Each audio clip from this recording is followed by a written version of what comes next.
특송 감사했습니다. 다 같이 기도하시겠습니다.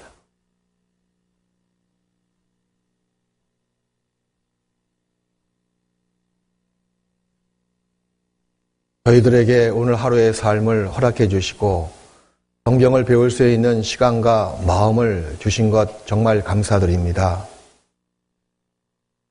그동안 성경을 알지 못해서 인생의 참 진리가 무엇이며 또 절대자며 창조주가 누구신지를 알지 못하고 살아왔던 사람들이었습니다. 그런데 귀한 성경을 올바르게 또 확실하게 많은 증거를 통해서 배울 수 있도록 이 시간을 허락해 주신 것 정말 감사드립니다. 오늘도 진리의 말씀 앞에 우리가 나와왔으니 우리의 마음의 문을 열어주시옵소서. 확실한 증거를 통해서 확실한 믿음을 가질 수 있도록 도와주시고 성경의 사실성과 또 하나님의 살아계심이 오늘 증거되는 말씀을 통해서 잘 듣고 다 믿어질 수 있도록 성령께서 친히 우리 마음을 인도해 주시기를 간절히 부탁드립니다. 이 시간도 말씀을 증거하는 자의 입술과 또 듣는 사람의 마음을 친히 성령께서 주장하여 주시옵소서. 오직 하나님의 거룩하신 말씀과 뜻만이 증거될 수 있도록 도와주시옵소서. 우리를 사랑하시는 예수님의 이름으로 기도하였습니다. 아멘. 구약 성경 신명기 18장을 한번 찾아보겠습니다.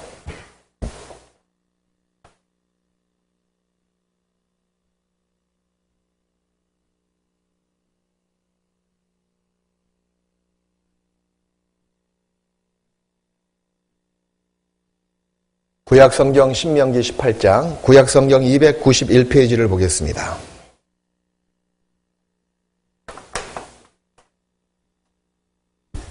신명기 18장 21절부터 22절까지 말씀을 찾아보시겠습니다.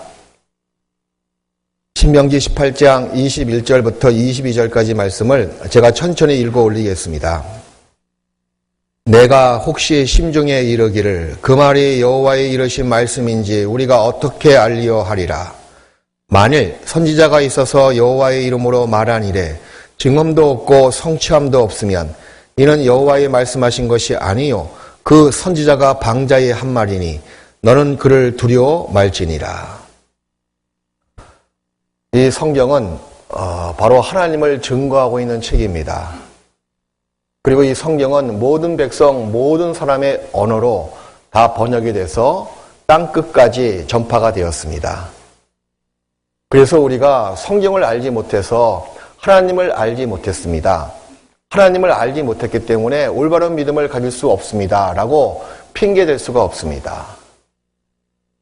그리고 성경 안에 하나님께서는 믿을 만한 많은 증거를 우리의 직접 수준에 맞춰서 알기 쉽게 이해하도록 성경을 기록하시고 나서 우리에게 펼쳐 보여주고 계십니다. 이런 확실한 증거를 하나님 편에서 먼저 우리에게 제시하셔야지만이 우리가 그 증거를 확인하고 믿을 수가 있습니다.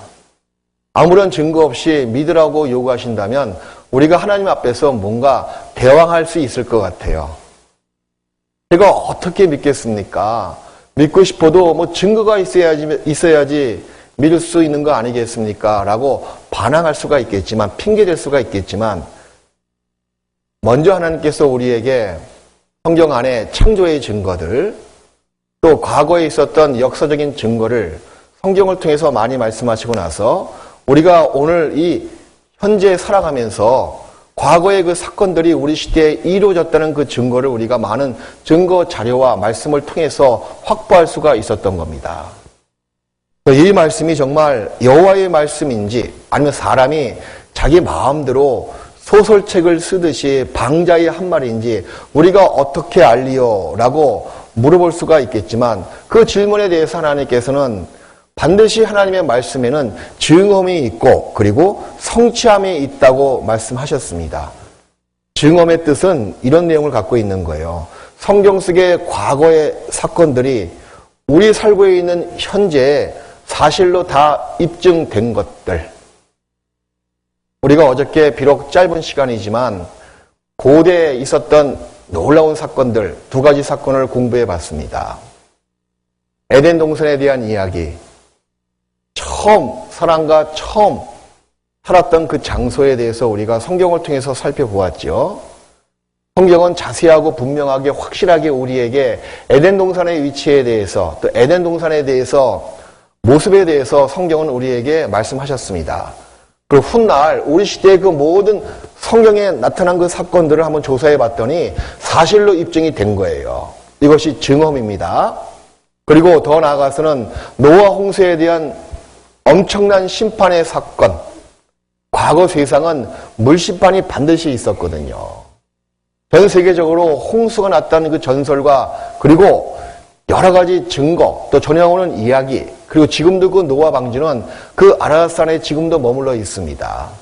하나님이 천연 냉동 상태로 지금도 그 높은 산에 만년 설로 덮여있는 그 아라랏산 위에 지금도 방주 그 크기, 그 모양 그대로 남겨져 있습니다. 그런 증거 자료를 우리가 어저께 확인을 해봤잖아요. 그리고 그 위에 구약 성경에는 많은 고고학적 사건들이 쭉 열거되어 있습니다. 뭐 바벨탑 사건, 여리고성이 무너진 사건, 또 태양이 정지됐던 그 사건들, 그런 것을 우리 시대의 많은 또 자료와 증거를 통해서 사실로 입증되었습니다. 이것이 바로 성경에서 우리에게 보여주고 있는 하나님이 증거를 제시하는 큰 한 가지 모습입니다. 그게 증언의 모습을 통해서 우리에게 증거해 주신다는 거예요.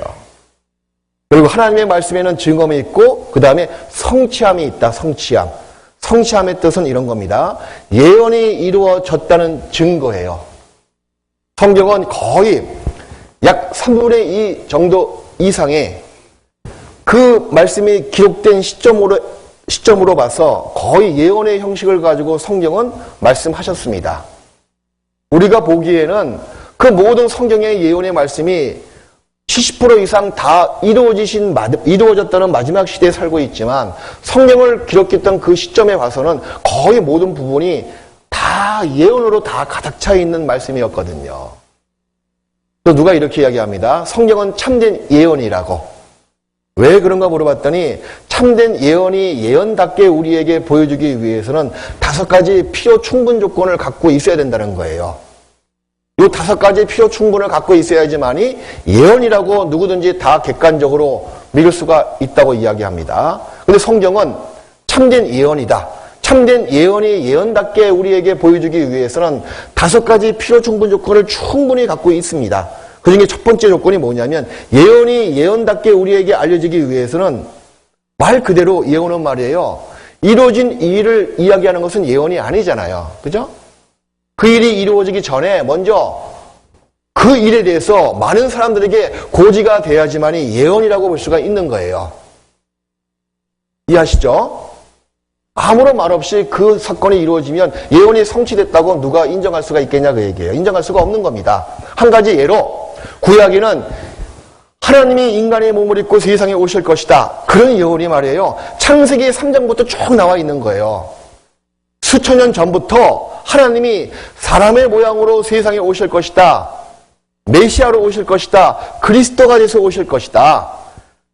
그리고 오셔서 이 땅에서 어떻게 살아갈 것이며 어떤 생을 살아갈 것이며 또 어떤 죽음을 맞이할 것이며 죽었다면 3일 만에 부활할 것이다. 이런 그분의 죽음과 삶과 부활이 구약 성경에는 무려 320군데 넘게 예언되어져 있습니다.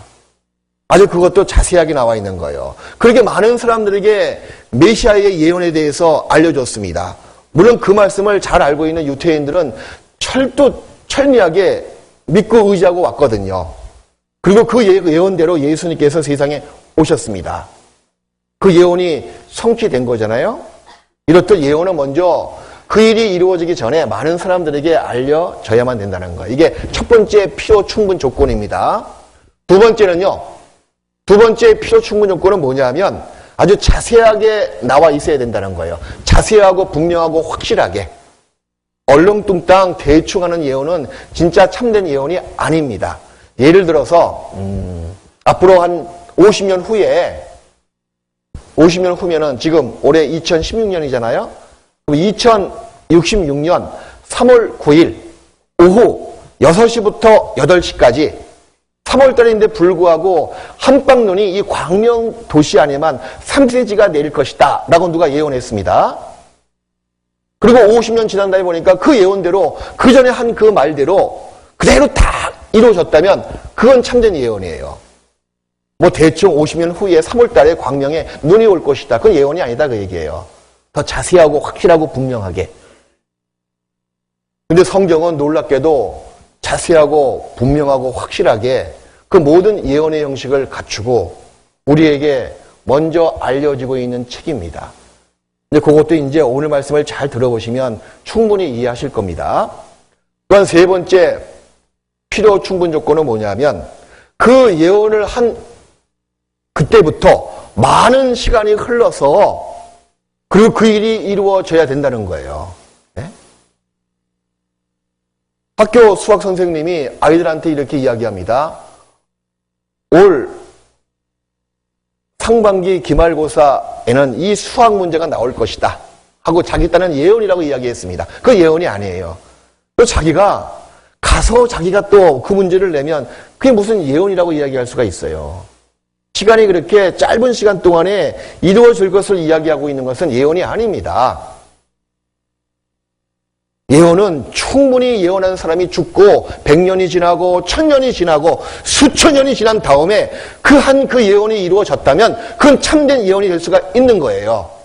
성경은 그런 예언의 형식이 필요 충분 조건을 갖추고 있습니다.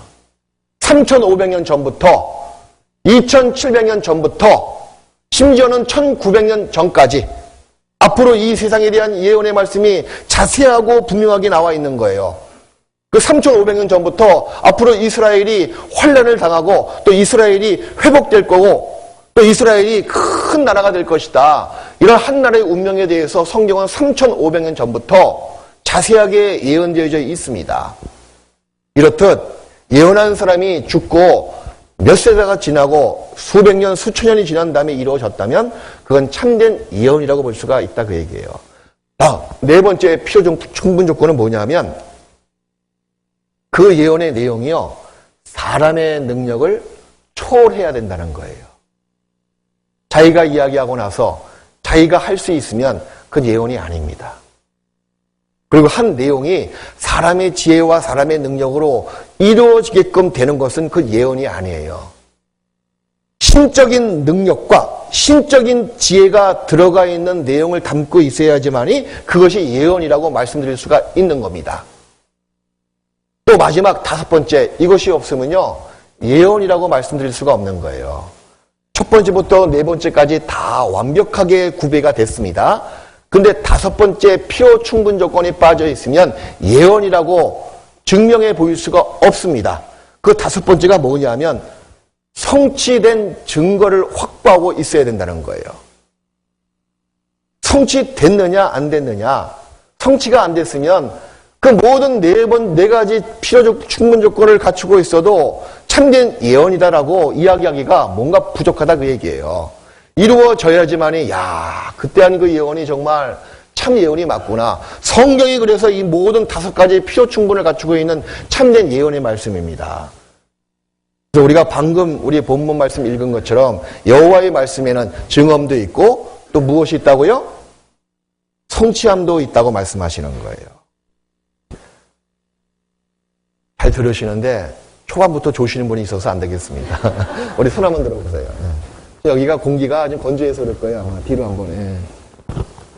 정신을 차리시고요. 됐습니다. 바로 우리가 이틀 동안 공부한 것을 잠깐 한 5분 정도에 한정해서 제가 복습해 드리겠습니다.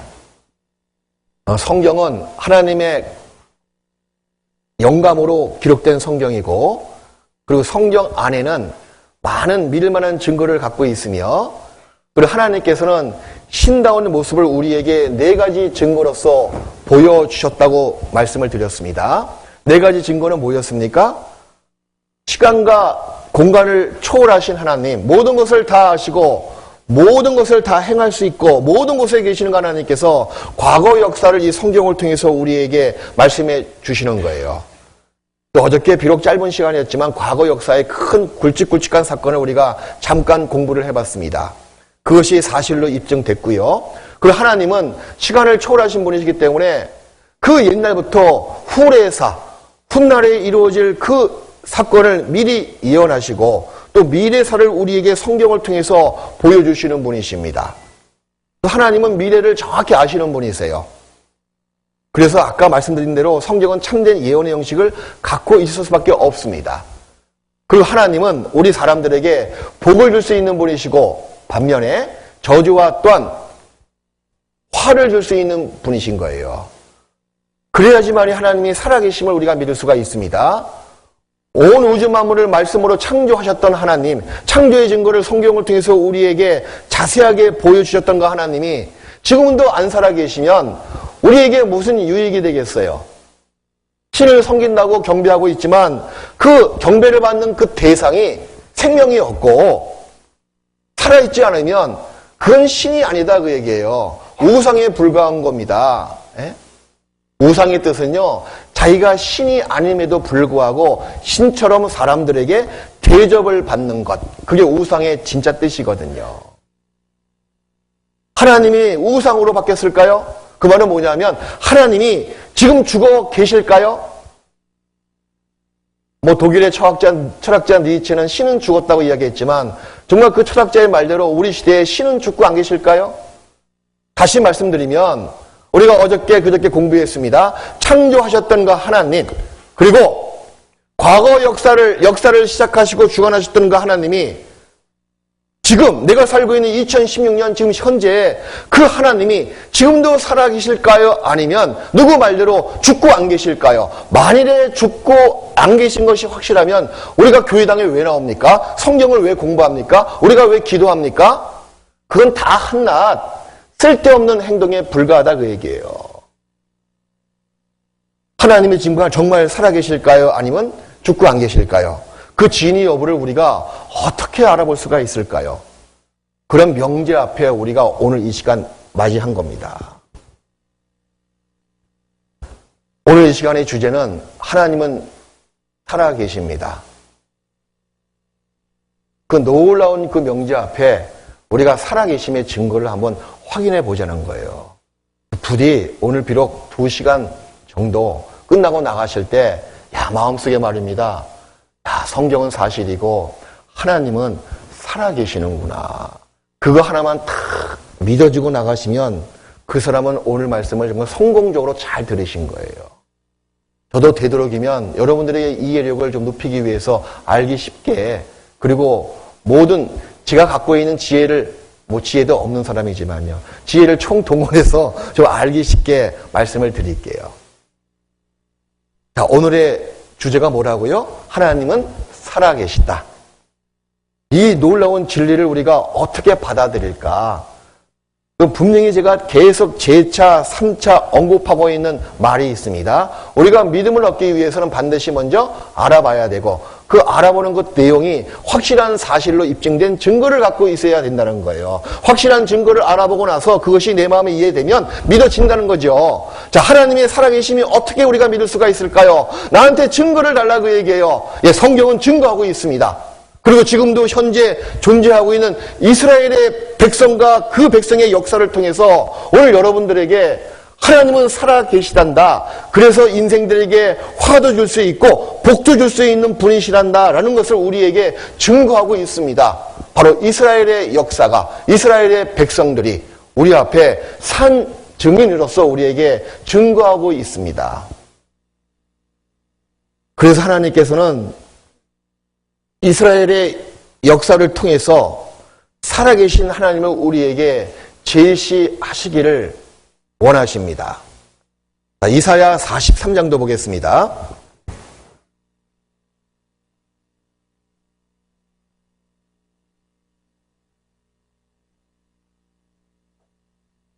이사야 43장,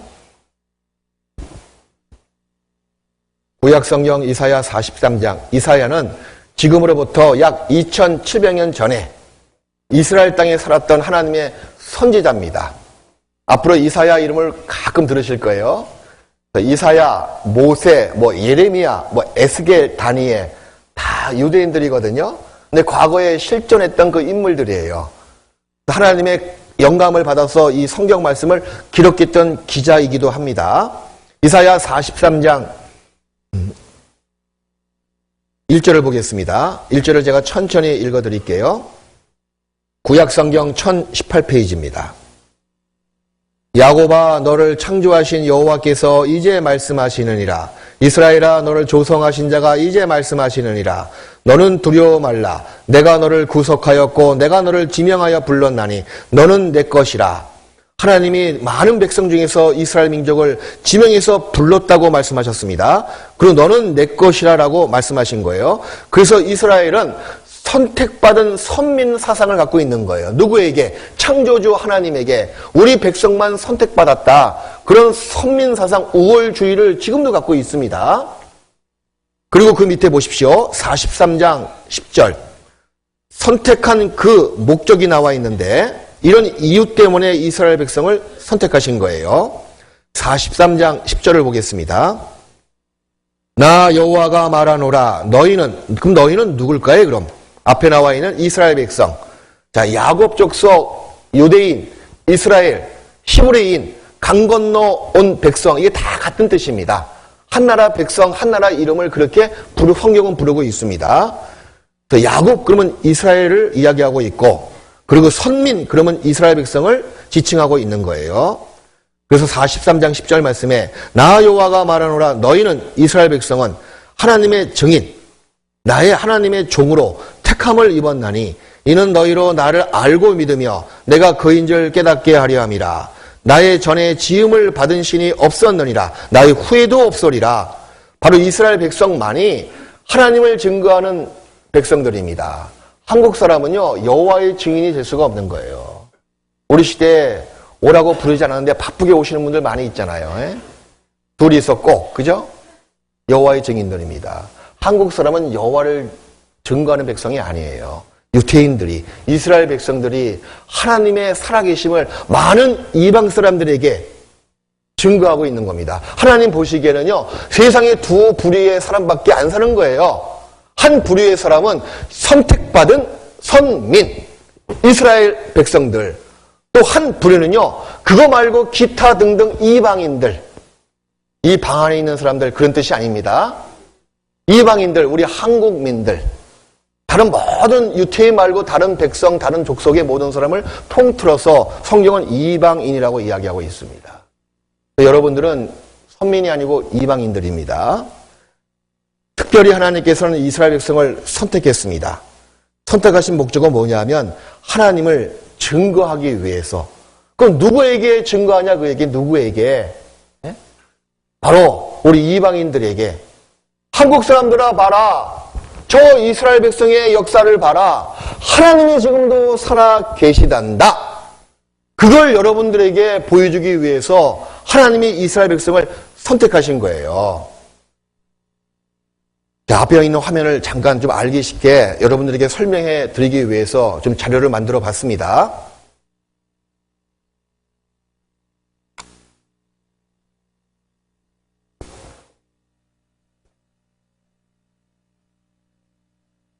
우리가 방금 읽었던 이 성경 말씀처럼 이스라엘 백성을 선택하신 이유는 바로 하나님을 증거하는 백성으로, 하나님의 증인으로 이스라엘 백성을 선택했습니다. 또 하나님의 일을 시키기 위해서, 일을 맡게 하기 위해서 종으로 이스라엘 백성을 선택하신 거예요. 가장 이스라엘 백성이 먼저 맡아서 한 일이 뭐냐면 성경을 기록한 일이었습니다. 유대인의 나음이 무엇이뇨? 저희가 바로 하나님의 말씀을 맡았습니다. 이 성경을 기록하기 위해서 하나님께서는 이스라엘 백성을 특별하게 선택하시고 이용하셨다 그 얘기예요. 종으로 삼으셨다 그 얘기입니다. 이스라엘, 여러분 다 아실 거예요. 이스라엘의 국기죠. 중간에 다윗 별이 있습니다. 그리고 위와 아래와 이렇게 파란 줄로 있는데 뭐 다 이야기하기를 국경 표시를 이야기한다라고 이야기합니다. 그리고 우리 대한민국은 극동 아시아에 붙어 있는 나라고, 미국은요 원래 이 대륙이 하나였었거든요. 성경 구약에는 대륙이 하나였었다, 땅이 하나였었다 그렇게 나와 있습니다. 그럼 어느 시점에 가서 이 대륙이 5대양 6대륙으로 쫙 분리가 된 거예요. 그게 대륙 이동설이거든요.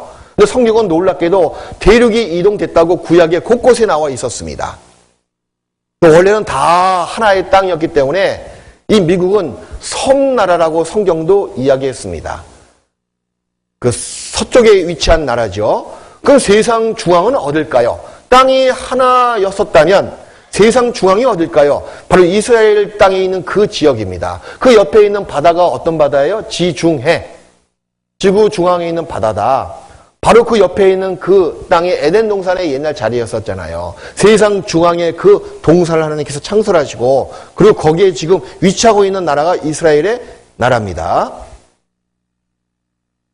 그 이스라엘 백성을 선택하신 목적, 첫 번째 하나님을 증거하는 백성으로서, 두 번째는 이 하나님의 성경 말씀을 기록하기 위해서 맡겨주셨습니다. 말씀을 맡기 위해서 이스라엘 백성이 선택을 받은 거예요. 그리고 세 번째는요, 훗날 예수 그리스도, 하나님이 인간의 몸으로 이 땅에 오시기 위해서 아무런 세상 족보 없이 사람의 피를 가지 않고 갑자기 하늘에서 뚝 떨어지고 땅에서 쑥 올라오면 그건 우리가 사람으로 인정할 수가 없는 거예요. 그래서 하나님께서는 구약의 약속대로 사람의 모양으로 오시기 위해서 바로 여자의 태가 필요했고 그리고 그 여자가 속해 있는 조상이 필요했던 겁니다. 아버지가 필요하고 할아버지가 필요해서 자기가 나왔잖아요. 그래서 예수 그리스도 그분을 세상에 탄생케 하기 위해서 한 민족을 선택하신 거예요. 그게 바로 이스라엘 민족입니다. 네 번째 중요한 것은 뭐냐면 모든 이방인들에게 샘플로 보여주기 위해서 이방인 여러분에게 직접적으로 향한 말씀입니다. 시편 59편 13절 말씀을 앞에 있는 화면을 보시고 같이 한번 읽어보겠습니다. 진노하심으로 소멸하시되 업기까지 소멸하사 하나님이 야곱 중에 다스리심을 땅끝까지 알게 하소서. 하나님이 야곱 중에 다스리심을, 이스라엘 백성 중에 역사하심을, 살아계심을 땅끝까지, 우리 대한민국은 땅끝에 살고 있는 백성이잖아요. 오늘 이 시간 여러분 각자에게 뭐요? 알게 하소서. 하나님의 살아계심을 알게 하소서. 누구를 통해서요? 이스라엘 백성을 통해서. 그래서 이스라엘 백성들에게 복을 주시고 또 저주를 주신다는 거예요. 한 샘플 민족이기 때문에. 하나님이 정말 나는 참신이다 하는 세 번째, 네 번째 증거가 우리 인생들에게 화도 줄 수 있어야 되고 또 복도 줄 수 있어야 된다는 것을 우리가 공부를 해봤잖아요. 그래서 샘플로 이방인들에게 먼저 앞에 보여주기 위해서 샘플로 이스라엘 백성을 선택하시고 나서 화와 복을 명하신다는 겁니다. 그 모든 이방 사람들은요, 그걸 통해서 경각심을 가질 수가 있는 거예요. 예를 들어서 한번 시험해 보겠습니다. 저기 보니까 저분이 졸고 있어요, 지금. 좀 일어서 주세요. 그러니까요, 많은 사람들이 누구야, 누구 다 쳐다보잖아요. 그리고 어떤 경각심이 올라옵니까? 아, 난 졸면 안 되지. 졸았다간 저 사람처럼 망신살이 뻗칠 거예요. 뭔가 경계심을 갖잖아요. 말씀을 잘 들으십니다. 일어서 주세요. 제가 끝날 때 선물 드릴게요. 그러면 많은 사람들도 나도 선물 받아야지 하는 마음이 올라와요? 올라와요, 정말? 이렇듯 말입니다. 많은 백성 중에서 한 작은 민족을 선택하시고 나서 하나님이 말씀을 딱 맡기시는 거예요. 말씀을 기록하게 만드시고 그 말씀을 하신 하나님이 절대 잘한다. 온 우주 만물을 창조하시고 이끌어 가시는 분이시란다는 것을 많은 기적과 능력과 표적을 보여주시는 가운데 이스라엘 백성들에게 먼저 믿게 하신다는 거예요. 그리고 이 말씀을 너희가 잘 들으면 이러이러한 복을 받고 반대로 잘 듣지 않으면 이러이러한 징계와 저주를 받을 것이다 라고 성경을 통해서 구약에 자세하게 언급하셨습니다. 그리고 그 약속을 하고 그 예언을 주신 다음에 그 훗날에 이스라엘의 그 역사가 걸어온 길을 우리가 확인해 보자는 거예요. 그 옛날에 하신 그 예언의 말씀대로 이스라엘 백성이 복을 받았는지 아니면 저주를 받았는지 우리가 한번 확인해 보자는 겁니다. 지금도 마찬가지입니다. 지금도 유태인들이 복을 받고 있는지 아니면 저주를 받았었는지 우리가 성경을 통해서 확인해 보자는 거예요. 그걸 통해서 그 예언의 말씀이 이루어졌고 샘플된 이스라엘 백성을 통해서 하나님이 그전에도 살아계셨고 지금도 여전히 살아계시고 앞으로도 살아계심에 틀림이 없구나라는 놀라운 진리가 여러분 속에 인정되고 믿어지신다는 겁니다. 그것이 믿어지지 않으면 여러분들에게는 정말 불행이에요. 제가 첫날 파스칼의 그 운명을 건 도박에 대해서 말씀을 드렸잖아요. 하나님의 살아계심이 믿어지지 않으면 그 다음에 제가 아무리 여러분들에게 신령하고 중요하고 영원한 이야기를 하더라도 하나도 여러분들에겐 관심 밖의 이야기로 들린다는 거예요. 성경이 사실로 안 믿어지는데 지옥이 믿어질까요? 하나님의 살아계심이 안 믿어지는데 하나님이 죽음 다음에 죄에 대해서 심판주로 계신 것이 믿어집니까? 그렇지 않다는 거예요. 그래서 오늘 말씀이 정말 중요한 겁니다. 혹시 여러분들은 오늘 말씀을 잘 듣는 가운데 여러분의 선택을 정말 여러분의 영원한 운명을 걸고 선택을 잘 하시기를 정말 바랍니다. 이스라엘의 역사, 눈에 보이는 하나님의 살아계심의 그 모습을 우리가 볼 수가 있습니다. 이런 몇 가지 이유 때문에 하나님께서는 이스라엘 백성을 선택하신 거예요. 온 세상 많은 백성들이 있습니다. 그 많은 백성 중에서 하나님께서는 작은 민족, 힘이 약한 민족, 수가 적은 민족을 선택하셨습니다. 이스라엘인데 왜 선택하셨냐면 모든 사람들 앞에 먼저 보여주고 있는 샘플로서 선택하신 거예요. 샘플이 있으면 그 다음에 정품이 반드시 있죠. 그죠? 우리 주위에서 가장 많이 나오는 샘플은 어떤 상품이에요? 화장품. 그죠? 저는 과거에 힘들게 살 때 화장품 정품 쓴 적이 거의 없습니다.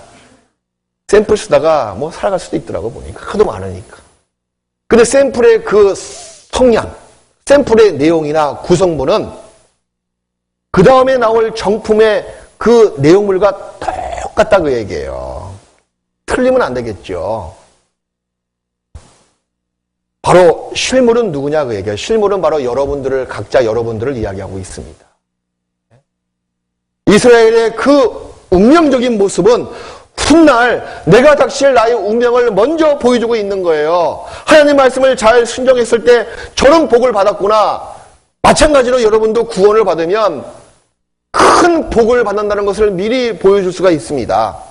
그리고 하나님 말씀을 거역했을 때 이런 저주를 받았다는 것을 이스라엘의 과거의 환난의 역사를 통해서 여러분들에게 하나의 교훈이 되고 그리고 경각심을 가질 수가 있는 거예요. 나도 구원받지 못하고 이 말씀을 의심하고 믿지 않는다면 저보다 더 큰 환난을 내가 당하겠구나. 그걸 미리 알 수가 있습니다.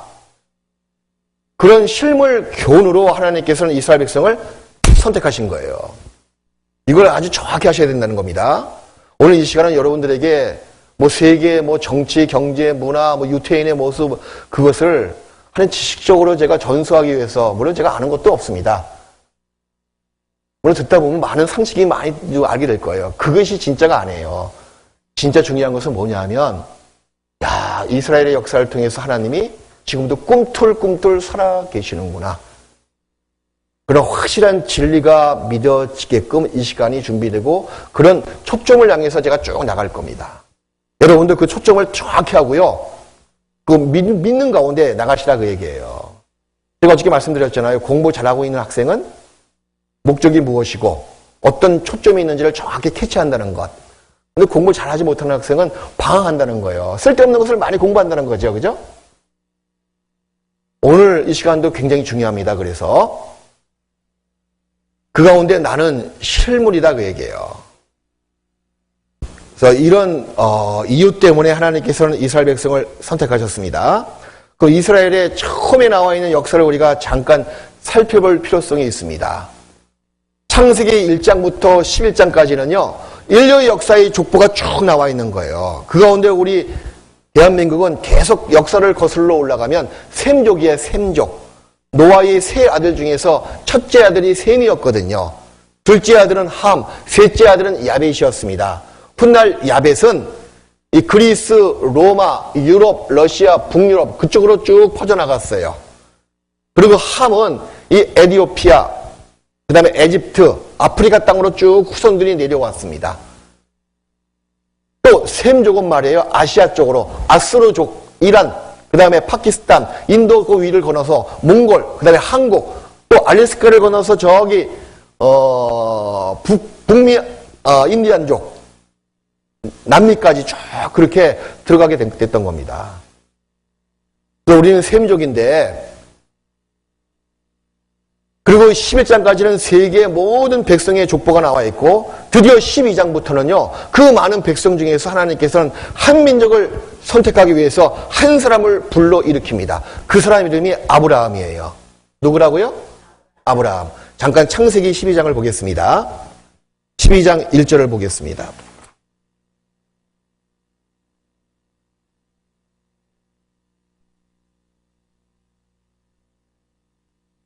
창세기 12장 1절.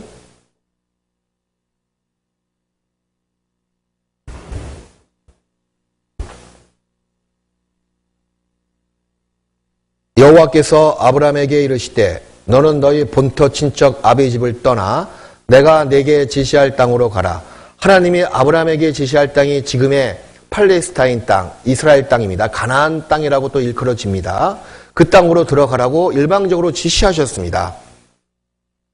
그리고 또 지시하시고 나서 이렇게 약속해 주시는 거예요. 2절, 3절을 보겠습니다. 내가 너로 큰 민족을 이루고 내게 복을 주어 내 이름을 창대케 하리니 너는 복의 근원이 될지라. 왜? 아브라함의 후손 중에서 예수 그리스도, 영생의 주 되시는 예수님께서 이 땅에 오시거든요. 그러니 아브라함이 그 복의 근원, 가장 첫 번째 조상이 된다는 거죠. 근원이 될지라. 너를 축복하는 자에게는 내가 복을 내리고 너를 저주하는 자에게는 내가 저주하리니 땅의 모든 족속이 너를 인하여 복을 얻을 것이니라 하신지라. 이 아브라함의 이 명령을 듣고 믿음을 가지고 자기 식솔들을 다 거느리고 가축을 다 끌고 먼 길을, 무려 수백 킬로가 넘는 먼 길을 걸어서 갈 바를 알지 못하고 발걸음을 내딛었습니다. 근데 그 발걸음을 누가 인도해 주셨냐면 하나님이 인도해 주신 거예요. 어디까지? 지금의 가나안 땅, 지금의 이스라엘 땅까지 인도해 주셨습니다. 거기서 아브라함이 정착을 했습니다. 그리고 아브라함이 이삭을 낳았습니다. 독자 이삭이에요. 또 이삭이 에서와 야곱을, 쌍둥이를 낳았습니다. 그 야곱이 훗날 하나님이 이스라엘로 이름을 계명해 주십니다. 그 이스라엘 곧 야곱이 12아들을 낳습니다. 4명의 부인으로부터 아들 낳기 경쟁을 벌여가지고요. 무려 12명을 낳았다 그 얘기예요. 한타스지, 한타스. 그죠? 지금의 그 12명이 지금의 이스라엘 모든 사람들의 조상 지파되는 사람이었습니다. 이것이 지금으로부터 4000년 전 사건이에요. 예수님이 이 땅에 오시기 2000년 전에 있었던 역사적인 사건이었습니다. 앞에 있는 도표를 잠깐 보겠습니다. 창세기 12장부터 하나님이 이스라엘 백성의 민족의 역사를 시작하십니다. 그리고 그 민족을 이루기 위해서는 당연히 민족의 조상되는 사람이 필요했습니다. 그래서 아브라함을 일방적으로 부르시게 된 거예요. 아브라함의 동시대에 살았던 왕이 누구냐면 여러분이 세계사 책에 나와 있는 함부라비 왕입니다. 고대 바벨론 제국의 최초의 성문법을 만들었던 왕의 이름이었죠. 그리고 아브라함이 가나안 땅으로 하나님의 명령을 듣고 믿음을 가지고 그 땅에 들어갑니다.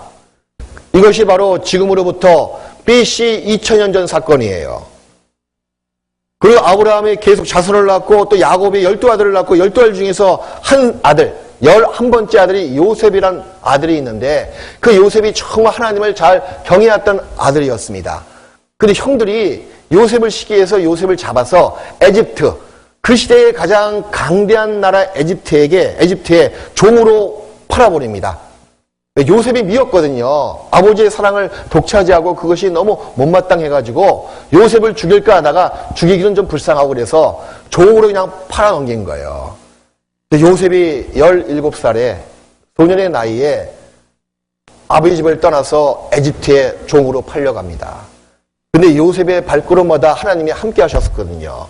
요셉이 억울하게 감옥에 갇히더라도 하나님이 함께 하셔서 지혜를 주시고 드디어는 여러 가지 사건을 통해서 요셉이 나이 30세에 애굽의 총리가 딱 돼버리는 거예요.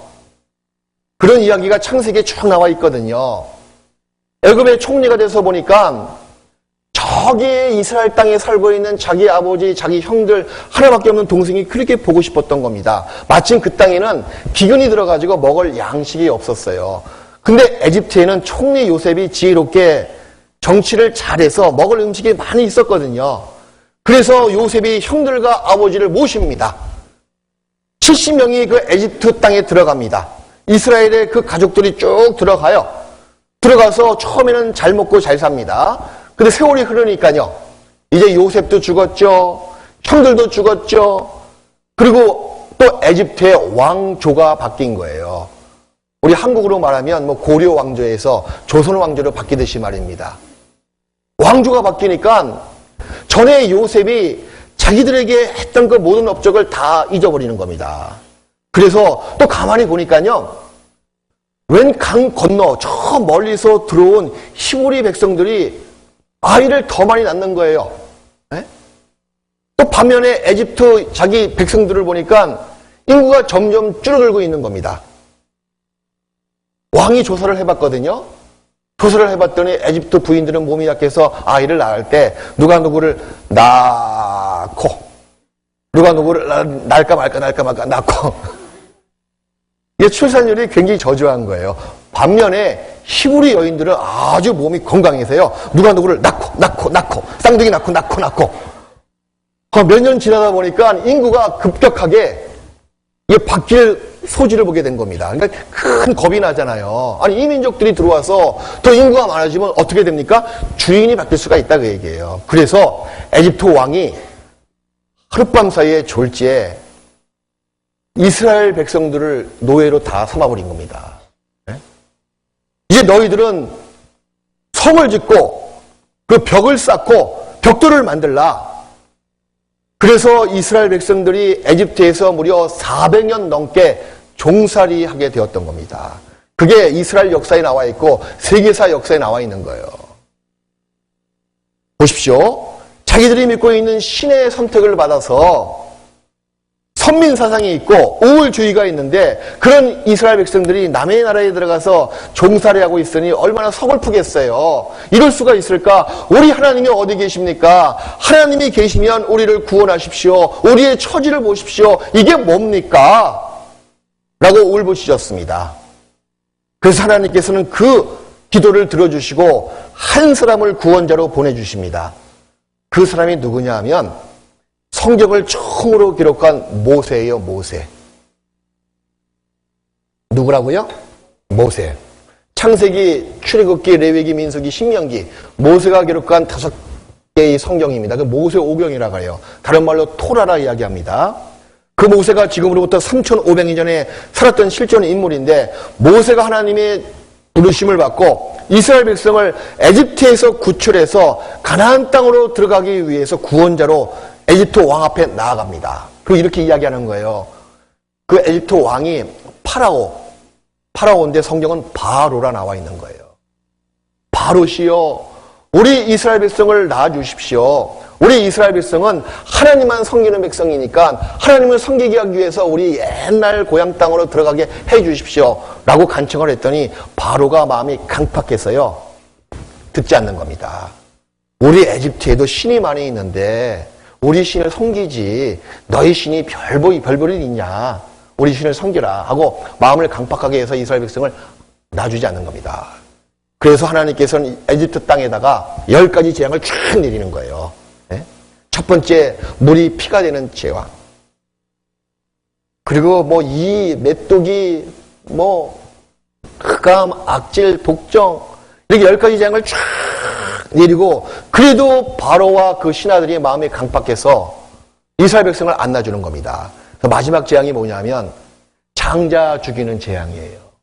에집트의 모든 맏아들부터 시작해서 동물의 첫 새끼까지 그날 밤에 다 죽으리라. 제가 몽골 가서 동물을 보니까 동물 생긴새가 똑같아요, 다. 네? 누가 어미고 누가 새끼인지 잘 모릅니다, 커보면요. 그리고 첫 새끼가 누군지 어떻게 알겠어요, 그죠? 근데 그날 밤에요, 모든 사람, 바로의 장자부터 맷돌을 돌리고 있는 저 여종의 장자까지, 그리고 모든 짐승의 첫 새끼까지 그날 밤에 다 죽었습니다. 이제 완전히 에집트 망했죠. 온 동네가 호곡, 곡성이 그렇게 많이 울부짖었습니다. 그래서 할 수 없이 바로가 모세에게 너희 백성들은 빨리 나가라. 내일 아침에 동 트자마자 빨리 나가라 하고 허락을 했습니다. 그래서 많은 재물을 가지고 가축을 가지고 이스라엘 백성이 그 종살이했던 430년 세월을 청산하고 드디어 자기 아브라함의 땅, 야곱의 땅, 조상의 땅으로 들어갑니다. 이게 BC 1500년 전 사건이다 그 얘기예요. 얼마나 기뻤을까요, 여러분? 들어올 때는 70명이 들어가는데 나올 때는 약 250만 명 이상 나왔을 것으로 추정합니다. 왜? 20세 이상 되는 남자만 60만 명이라고 성경은 나와 있거든요. 그 여자, 노인분들, 어린아이들 다 합치면 거의 250만 명쯤 된다고 다 이야기해요. 얼마나 기뻤을까요? 찬송을 부르면서 쫙 나오는 겁니다. 그런데 앞에요. 바다가 쫙 있는 거예요. 홍해 바다입니다. 또 마침 뒤를 보니까 바로와 그 군대들이 원수를 갚기 위해서 창을 빼들고 칼을 빼들고 말과 마차를 끌고 뒤에서 추격하고 오는 거예요. 막 뒤에서 추 하면서요. 예? 한국은 이랴 그러잖아요. 그죠? 근데 몽골 사람은 추 그러더라고. 그러니 얼마나 겁을 먹을 수밖에 없는 상황입니다. 앞으로 갈 수도 없고 뒤로 다시 갈 수도 없고 진퇴양난이에요.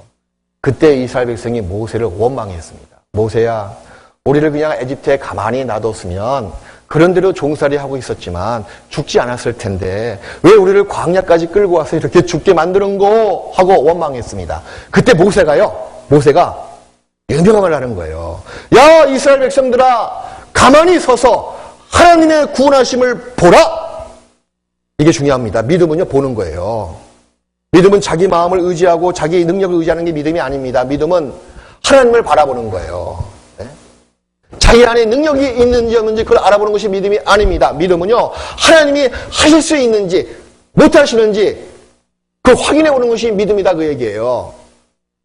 하나님의 구원하심을 보라라고 이야기하고 모세가 손을 딱 홍해바다에 손을 내어 미니까요, 바닷물이 쫙 갈라지는 거예요. 밤새도록 바람이 불어서 좌우에 완전히 벽이 돼서 갈라져 버렸습니다. 그 중간에는 말이에요, 마른 땅으로 다 말리우신 거예요. 자, 그 모습을 우리가 실제로 봤다면 우리가 다 놀랄 겁니다. 아마 여기 있는 분들은 하나님 다 믿을 거예요. 그죠? 그때 이스라엘 백성도 마찬가지예요. 역시 모세가 이야기한 여호와 하나님께서 진짜 창조주가 맞다라고 다 믿었습니다. 그리고 너무 놀라서 그 홍해를 쫙 건너가는 거예요.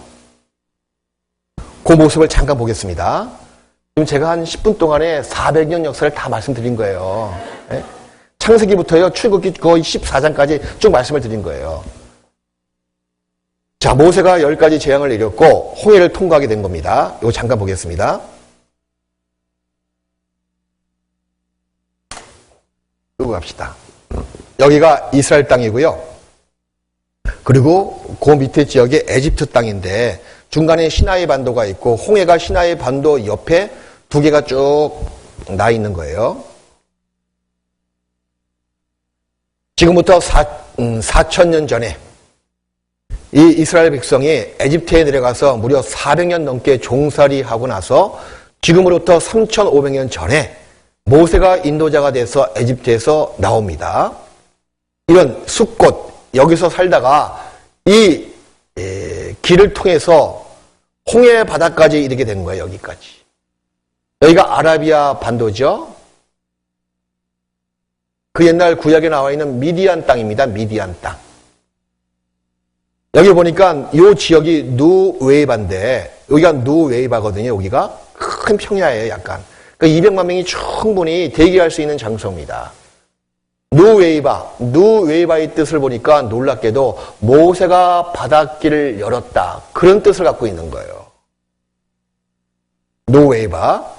여기를 건너가게 된 겁니다. 모세의 기적은 바람의 힘이었다. 출애굽기 14장 21절, 22절 말씀을 보니까 제가 읽어드릴게요.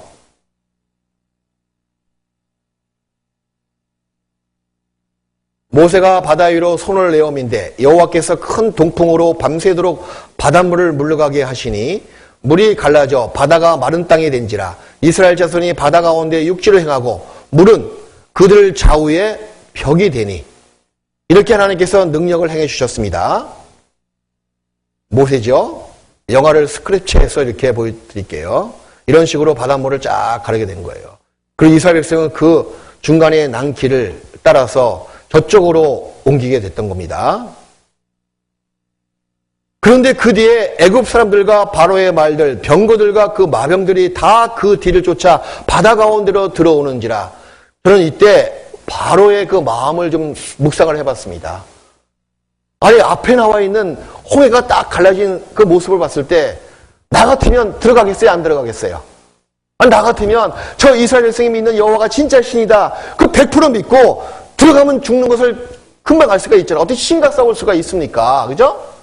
그럼 다시 포기 다시 돌아가자 하고 철수를 했을 텐데 이 바로 보십시오. 성경 말씀은 이렇게 나와 있는 거예요. 여호와를 시험했다 그 얘기예요. 하나님을 시험했기 때문에 설마 이게 이스라엘 백성이 믿고 있는 하나님이 하셨으랴. 설마 우연히 바람이 불어서 바다가 갈라진 것 뿐이겠지. 이렇게 믿지 않았다 그 얘기예요. 그러니 바로와 그 군대와 그 마병들이 그 바닷속으로 들어갈 수밖에 없잖아요.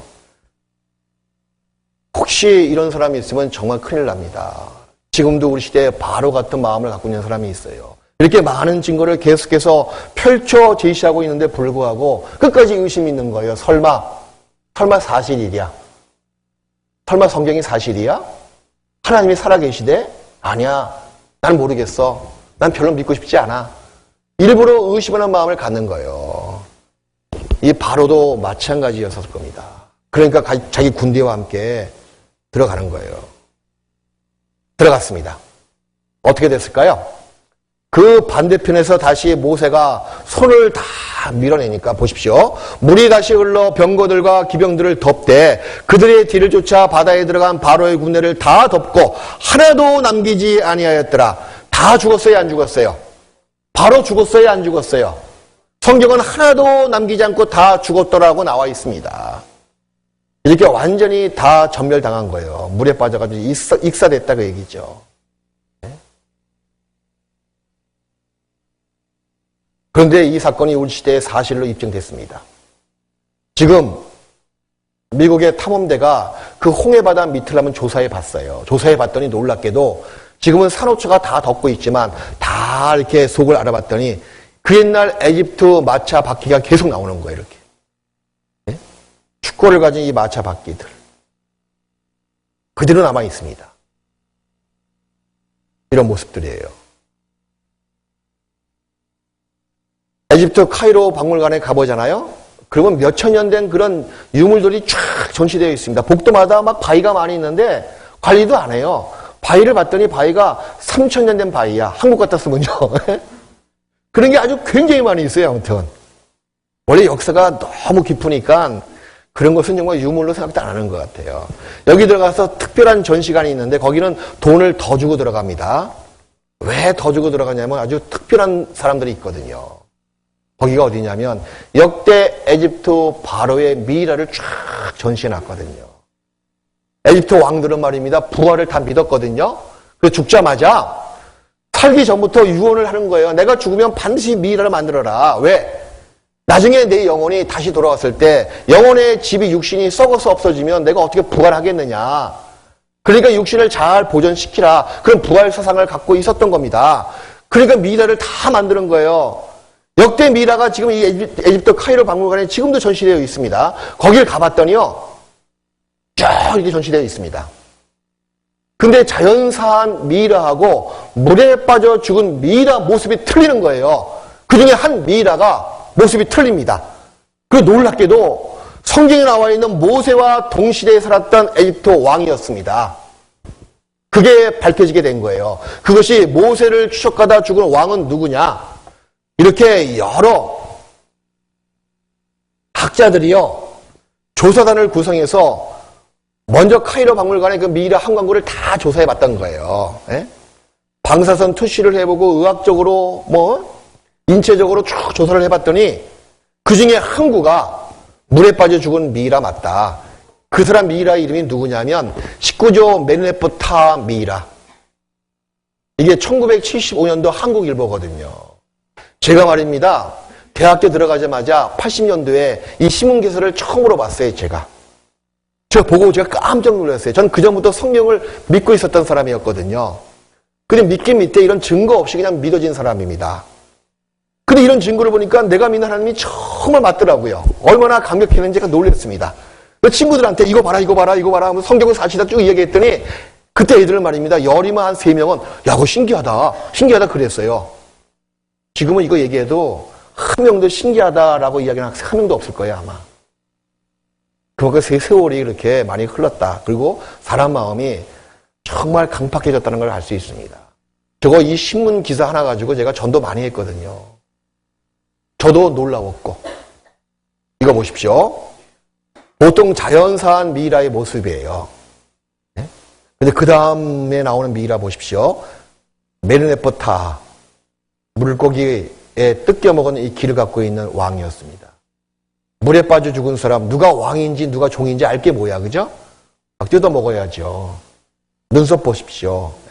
소금기가 덮여 있고. 역대 에집트 왕 그 족보인데요. 거기 보니까 말입니다. 람셋 2세, 그 다음에 메르네포타 그의 아들 10살 때 죽었는데 퀘션 마크예요, 퀘션 마크. 성경은 장자 죽이는 재앙에 죽었다고 사실 나와 있습니다. 그리고 이스라엘 백성이 광야 생활을 무려 40년 동안 하면서 전에 겪었던 것을 기억이 생생하잖아요. 그래서 그 전에 겪었던 그 경험담을 광야에 많은 바위가 있는데 바위에다가 많이 조각을 했던 거예요. 지금은 그 조각한 것이 다 출토돼가지고 대형 박물관에 다 전시되어 있습니다. 그것을 다 사진을 찍어가지고 잡지를 만들었어요. 이 사람이. 그랜트 R. 제퍼리 이 사람이 하나님의 사인이다. 이런 잡지를 만들게 된 거예요. 잡지 내용을 봤더니 이런 내용들을 꽉 차 있는 겁니다. 이렇게 광야에서 많은 비석이 출토됐는데 지금의 그 서령 문자, 상형 문자가 우리말로 다 번역 가능합니다. 번역을 다 해봤더니요. 자, 이렇게 나와 있는 대형 박물관 안에 있는 비석의 모습이에요.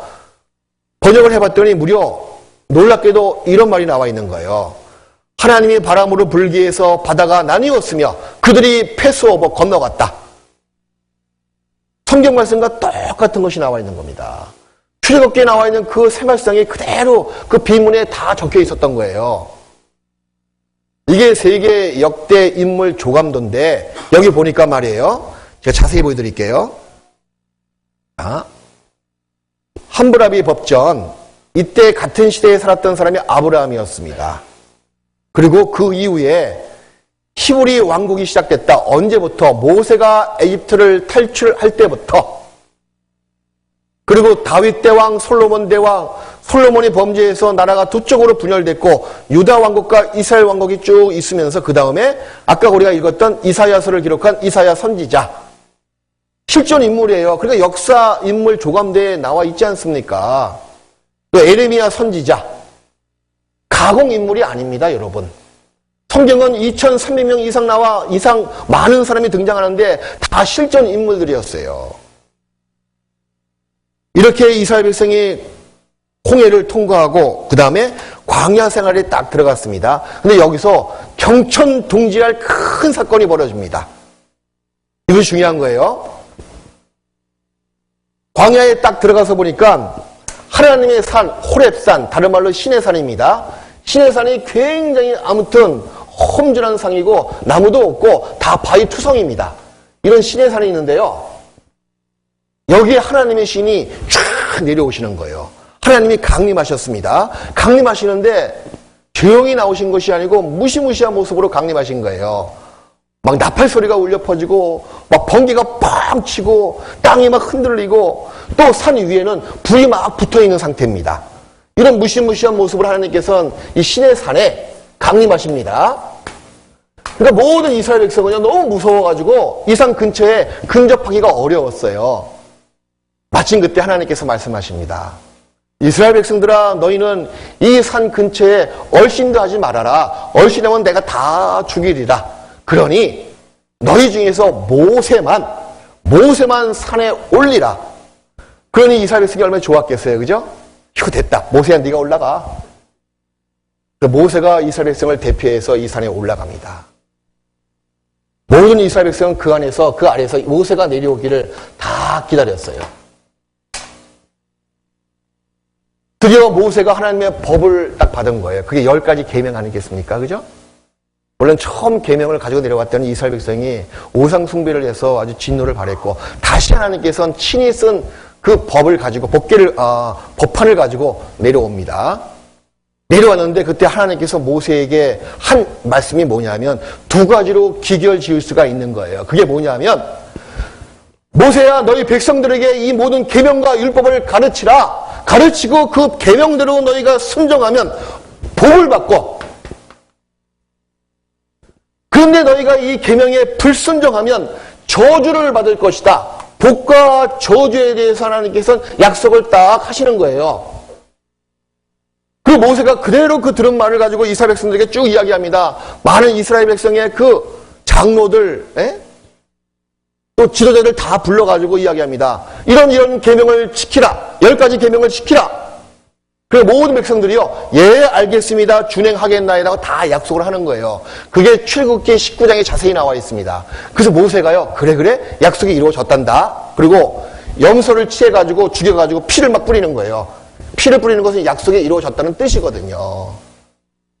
저는 개인적으로 우리가 도장 찍을 때 인주를 찍잖아요. 그죠? 근데 인주 색깔이 뭐예요?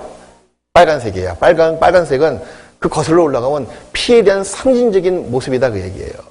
언약이다, 그게 언약. 이때 모세가 하나님과 이스라엘 백성의 중간에 서서 중개인 모습의 역할을 하면서 약속을 맺은 겁니다. 아니, 이런 약속이 세상에 어디 있었겠어요? 전에도 없었고 후에도 없었습니다.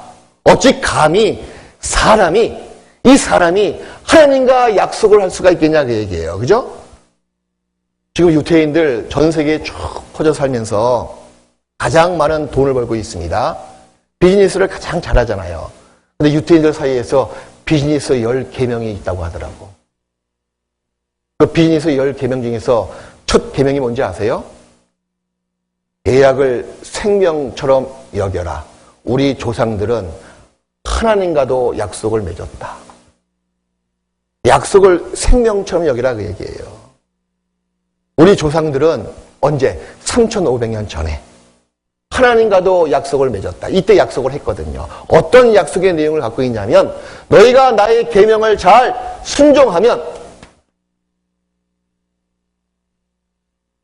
복을 받을 것이고, 너희가 내 계명과 율법에 불순종한다면 저주를 받을 것이다. 이런 약속을 딱 맺은 겁니다. 그리고 하나님 걱정하지 마십시오.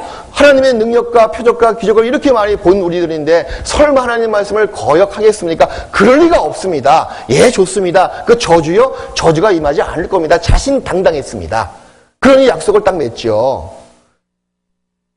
근데 우리가 지금 알아볼 것이 뭐냐면, 자, 3500년 전에 성경 안에 약속이 어떻게 나와 있는지, 복에 대한 구체적인 내용이 어떻게 나와 있으며 또 저주에 대한 내용이 어떻게 나와 있는지를 먼저 우리가 조사해보자는 거예요. 3500년 전에 한 약속의 내용을 조사해보고 그 이후에 이스라엘이 가나안 땅 들어가서 정말 그 약속대로 복을 받았는지, 아니면 그 약속대로 하나님 말씀을 불순종했을 때 그 약속 그대로 문자 그대로 저주를 받았는지 한번 알아보자는 겁니다. 그 약속대로 이루어졌으면 하나님의 말씀은 살았고 운동력이 있고 또 하나님은 살아계심을 믿을 수가 있는 거예요. 그리고 이때 하신 그 약속의 말씀이 우리 시대까지 3500년 지난 다음에 우리 시대까지 문자 그대로 다 이루어졌으면 하나님은 지금도 살아계시는 겁니다. 이런 증거를 통해서 하나님이 살아계시는지 그렇지 않은지, 말씀이 죽었는지 말씀이 살아있는지 우리가 한번 확인해 보자고 이 자리에 앉아 계신 거예요. 아시겠죠? 이걸 명확히 하자는 겁니다. 그래서 성경을 통해서 알아보자는 겁니다. 그 3500년 전에 하나님이 모세를 통해서 이스라엘 백성과 맺은 복에 대한 내용을 우리가 조사해 보겠습니다. 그리고 저주에 대한, 곧 화에 대한 내용도 한번 조사해 보겠습니다. 우리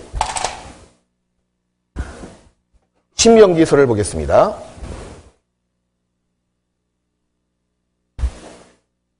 신명기 11장을 보겠습니다.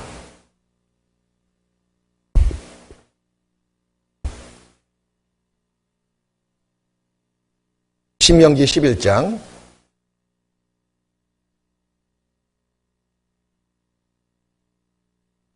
예, 잠깐 우리 운동하십시다. 예, 딱 1시간 지났거든요. 예. 자, 위로 한번, 예. 그리고 좌우로 한번 어깨를 좀 흔들어 보시고, 그리고, 이렇게 원을 그리면서 한번 양손을 뒤로 몸통 운동을 좀 해보시고요. 그리고 옆에 있는 분, 말씀을 잘 들으시고 있는데, 좀 어깨 좀 이렇게 주물러 주시고요. 네.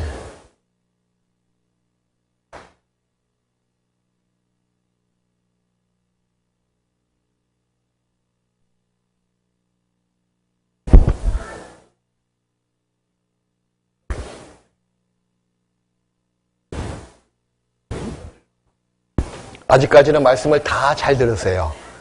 근데 행여 이후에 혹 말씀이 잘 안 들어오고 눈꺼풀을 가리고 있는 사람은 제가 샘플로 한번 해보겠습니다. 네. 자, 앞에 보세요, 이제. 네. 자, 신명기 11장을 한번 찾아보겠습니다. 구약 성경이죠. 모세가 기록한 마지막 성경, 기록된 연대는 3,500년 전입니다. 신명기 11장. 11장 26절부터 보겠습니다.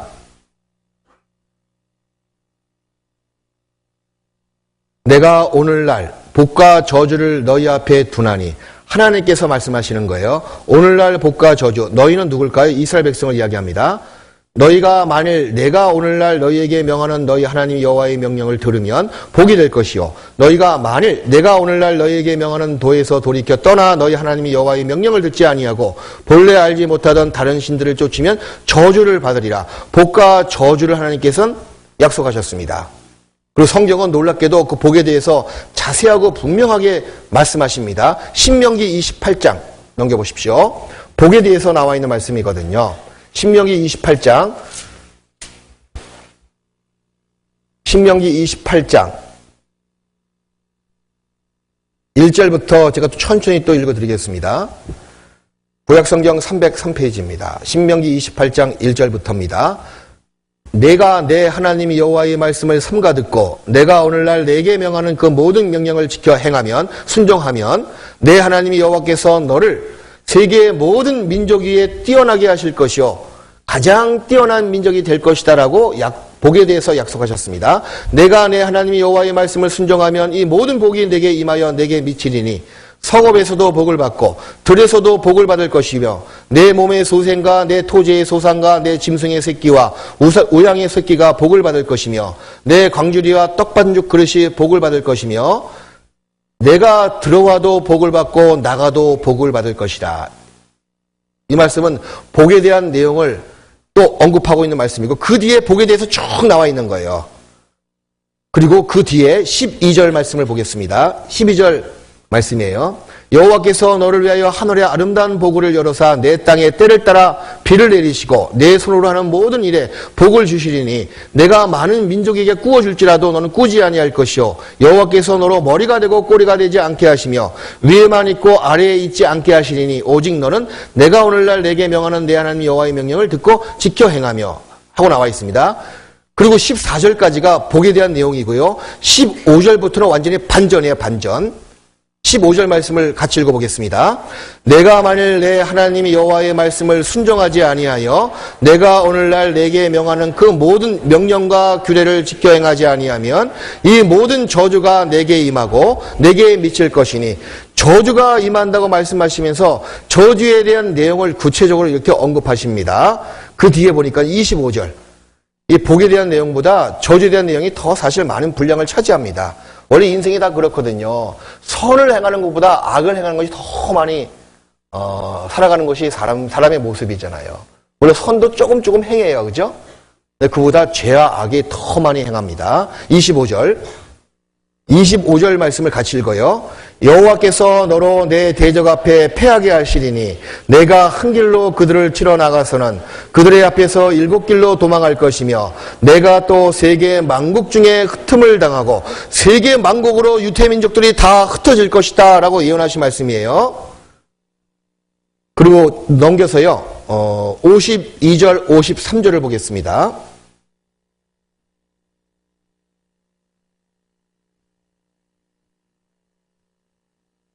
민족의 처참한 말로가 사실 나와 있습니다. 52절, 53절. 그들이 전국에서 내 모든 성읍을 에워싸고, 이 그들은 앞에 나와 있는 흉악한 민족, 언어를 알지 못하는 민족. 훗날의 예언의 성취를 보니까 로마인들을 사실 이야기합니다. 그들이 전국에서 내 모든 성읍을 에워싸고 내가 의뢰하는 바 높고 견고한 성벽을 다 헐며 내 하나님 여호와께서 내게 주시는 땅의 모든 성읍에서 너를 에워싸리니 내가 대적에게 에워싸이고 맹렬히 쳐서 곤란케 함을 당하므로 내 하나님 여호와께서 내게 주신 자녀 곧 내 몸의 소생의 고기를 먹을 것이라. 그리고 57절 말씀을 같이 읽어요. 그 다리 사이에서 나온 태와 자기의 낳은 어린 자식을 가만히 먹으리니 이는 내 대적이 내 생명을 에워싸고 맹렬히 쳐서 곤란케 하므로 아무것도 얻지 못함이니라.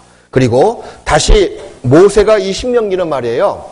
전에 그렇게 약속에 대해서 복에 대한 내용, 저주에 대한 내용을 한번 언급을 했거든요. 언급한 것을 다시 한번 이스라엘 백성들에게 가나안 땅 들어가기 전에 다시 한번 상기시키기 위해서 한 설교 내용이거든요. 그 신명기 28장에 진짜 이 말씀이 언제 또 이야기했는지 그것을 레위기서에 나와 있는 거예요. 이 법을 받자마자 복은 이렇다, 저주는 이렇다 하고 처음에 이야기했거든요. 그것을 신명기서는 다시 재차 상기시켜서 한 내용이다 그 얘기예요. 그러면 레위기 처음에 한 저주의 내용을 다시 한번 보겠습니다. 레위기 26장을 보겠습니다.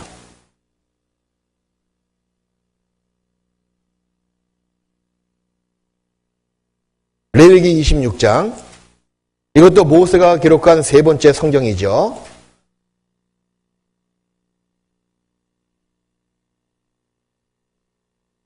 레위기 26장 1절부터 13절까지는 복에 대한 내용이었습니다. 근데 14절 보니까요. 14절을 보겠습니다.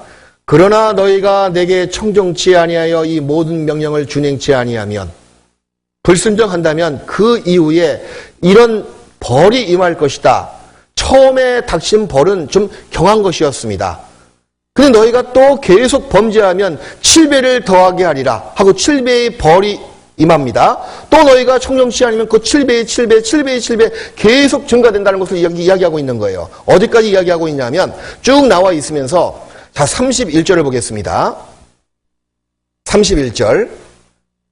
31절, 32절을 제가 읽어드릴게요. 내가 너희 성읍으로 황폐케 하고 너희 성소들로 황량케 할 것이요 너희의 향기로운 향을 흠양치 아니하고 그 땅을 황목케 하리니 거기 거하는 너희 대적들이 그것을 인하여 놀랄 것이며 자 33절 말씀을 같이 읽읍시다.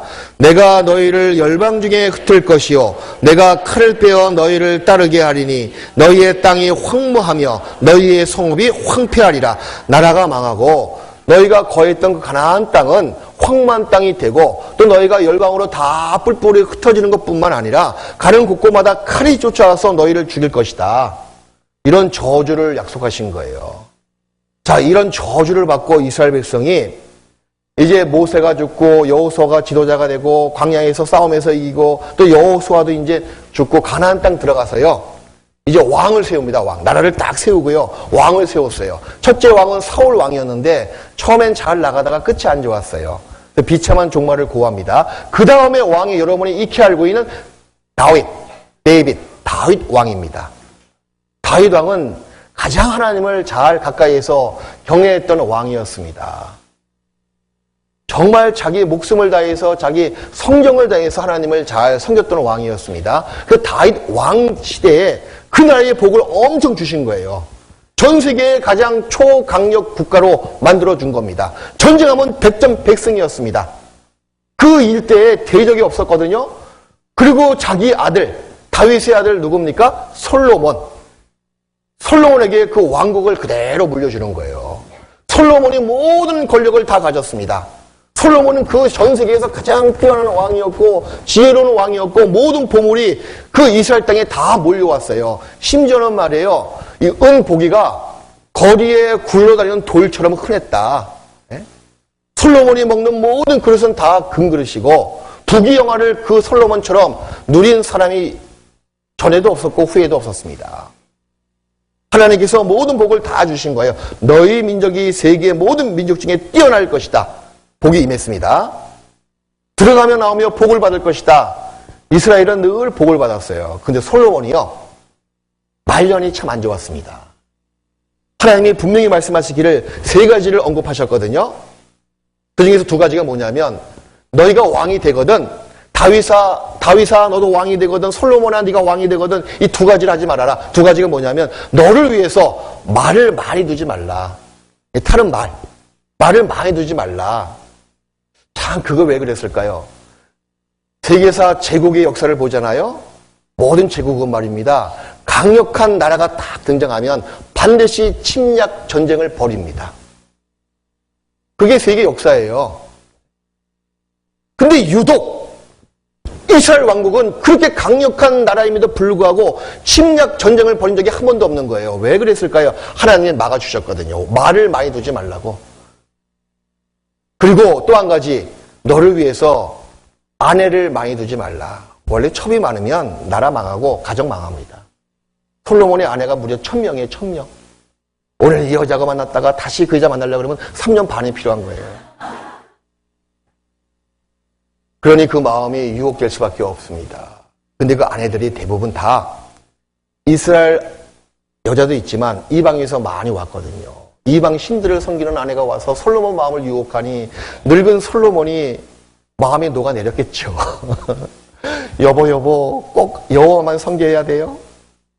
내가 전에 친정 때 섬기던 이 우상도 있는데 이 우상도 참 잘생기고 힘이 있더라고요. 여보, 나 우상 섬기게 좀 봐주세요 하고 그 이쁜 얼굴에 눈물을 뚝뚝 흘리니 남자 마음이 녹아들지요. 그래서 허락해 준 겁니다. 그 거룩한 도성 예루살렘에 우상 신상이 많이 세워지게 된 거예요. 분명히 성경은 말씀하시기를 우상 숭배하지 말아라, 이방 여인을 아내로 취하지 말아라 했는데, 솔로몬 왕이 완전히 범죄해서 모든 백성들이요 여호와를 떠나게 만들고 우상을 섬기는 모습으로 그렇게 병게 만들었던 겁니다. 그래서 하나님께서는 솔로몬이 죽은 다음에 첫 번째 징계를 딱 내리는 거예요. 그게 뭐냐면 그 나라가 두 쪽으로 쫙 갈라지는 겁니다. 북이스라엘과 남유대 왕국이에요. 그걸 잠깐 보겠습니다. 이게 아라비아 반도에 있는 시내산 모습이거든요. 미디안 광야에 있는 시내산 모습인데 다 바위투성이에요. 여기에 하나님께서는 무시무시한 모습으로 광림하셨고, 그리고 아까 우리가 읽었던 말씀처럼 복과 저주를 이스라엘 백성 앞에 둔다고 말씀하셨고, 하나님의 이스라엘 백성과 맺은 언약이 복과 저주에 대한 언약이었습니다. 순종하면 복을 받고 불순종하면 저주를 받는다. 이런 약속을 하고 이스라엘 백성이 그 땅에 들어갔는데 다윗과 솔로몬 시대까지는 아주 잘 지냈습니다. 근데 솔로몬이 말년에 범죄함으로 말미암아 그 땅이 북이스라엘과 남유대 왕국으로, 지금의 한국이 북한과 남한으로 분열되듯이 그렇게 갈라지게 된 거예요. 그런데 북이스라엘 왕들은 다 한결같이 다 악한 왕이었습니다. 다른 우상을 섬기고, 그리고 심지어는 어떤 왕은요 전쟁에서 이기게 해달라고 자기 장자를 막 우상신에게 제물로 바치고 막, 그때마다 하나님께서는 구약에 나와 있는 선지자들을 계속 보내신 거예요. 에레미야 선지자, 요엘, 하박국, 요나, 구약을 기록한 많은 선지자가 말씀을 가지고 이스라엘 왕들에게 갔습니다. 왕이시여, 왜 범죄합니까? 모세가 그 옛날 하나님과 맺은 약속을 왜 잊고 범죄합니까? 회개하십시오. 회개하면 징계를 그칠 수가 있습니다. 회개하십시오 하고 이야기하니까 모든 왕들은 마음에 교만해서 안 듣는 거예요. 왜 너희들은, 너희 여호와의 선지자들은 나만 보면 왜 죄가 어떻고 회개가 어떻고 벌이 어떻고 이렇게 듣기 싫은 말만 하느냐. 좀 좋은 말 하면 참 좋을 텐데, 뭐 복을 받는 이야기, 은혜 받는 이야기, 잘 먹고 잘 사는 이야기, 그걸 위해서 기원해주고 축도해주면 참 좋을 텐데 왜 너는 나만 보면 죄가 어떻고 벌을 받는다, 망한다, 저주가 있다, 심판이 있다, 왜 그런 말만 하느냐 하고 다 듣기 싫어가지고 그 가진 권력을 칼로 삼아서 다 죽여버린 겁니다. 지금도 마찬가지예요. 지금도 기독교 안에서는요 심판에 대해서, 죄에 대해서 책망하고 지옥에 대해서 이야기하는 사람은 거의 없습니다. 그 교인들은 다 듣기 싫다 해서 교회당 안 나갈 거야 아마.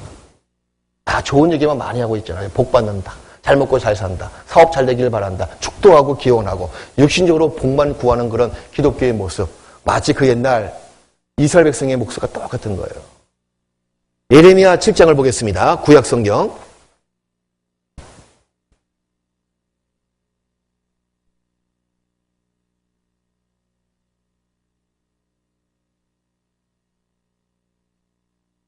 구약성경 예레미야 7장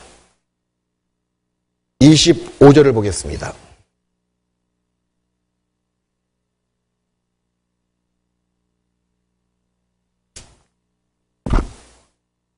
(25절) (26절) 너희 열조가 애굽 땅에서 나온 날부터 오늘까지 내가 내 종 선지자들을 너희에게 보내었으되 부지런히 보내었으나 26절 말씀을 같이 읽어요. 너희가 나를 청정치 아니하며 귀를 기울이지 아니하고 목을 굳게 하여 너희 열조보다 악을 더 행하였느니라. 부지런히 선지자들을 계속 보냈던 거예요. 죄를 책망하고 이제 나라가 망할 것입니다. 성경에 나와 있는 그 모세의 율법대로 저주가 임할 것입니다. 그러니 살기 위해서 돌이키십시오. 그렇게 보냈는데 여기 나와 있는 말씀처럼 다 목을 굳게 하고요. 듣지 않았던 겁니다. 심지어는 그 모든 선지자들을 다 죽여버렸어요. 내어 쫓거나. 예? 그래서 북이스라엘이 앞에 있는 도표 보십시오.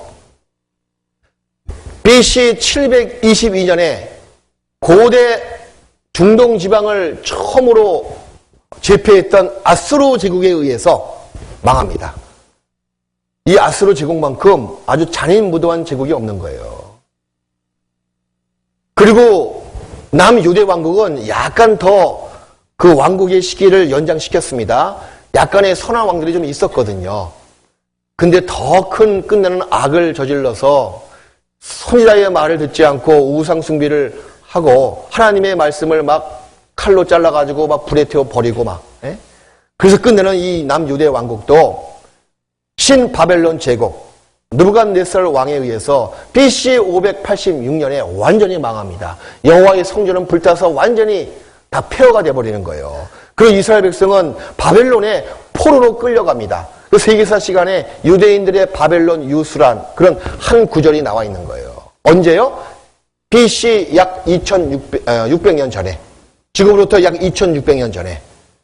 그리고 계속해서 열강들의 통치를 받습니다. 페르시아 제국의 통치를 받고 고대 페르시아 제국이에요.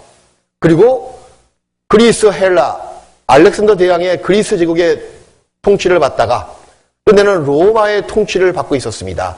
그 나라가 망한 지 600년이 지났죠. 그런데 구약에는 메시아의 그 비전이 나와 있었잖아요. 하나님이 왕으로 오실 것이다.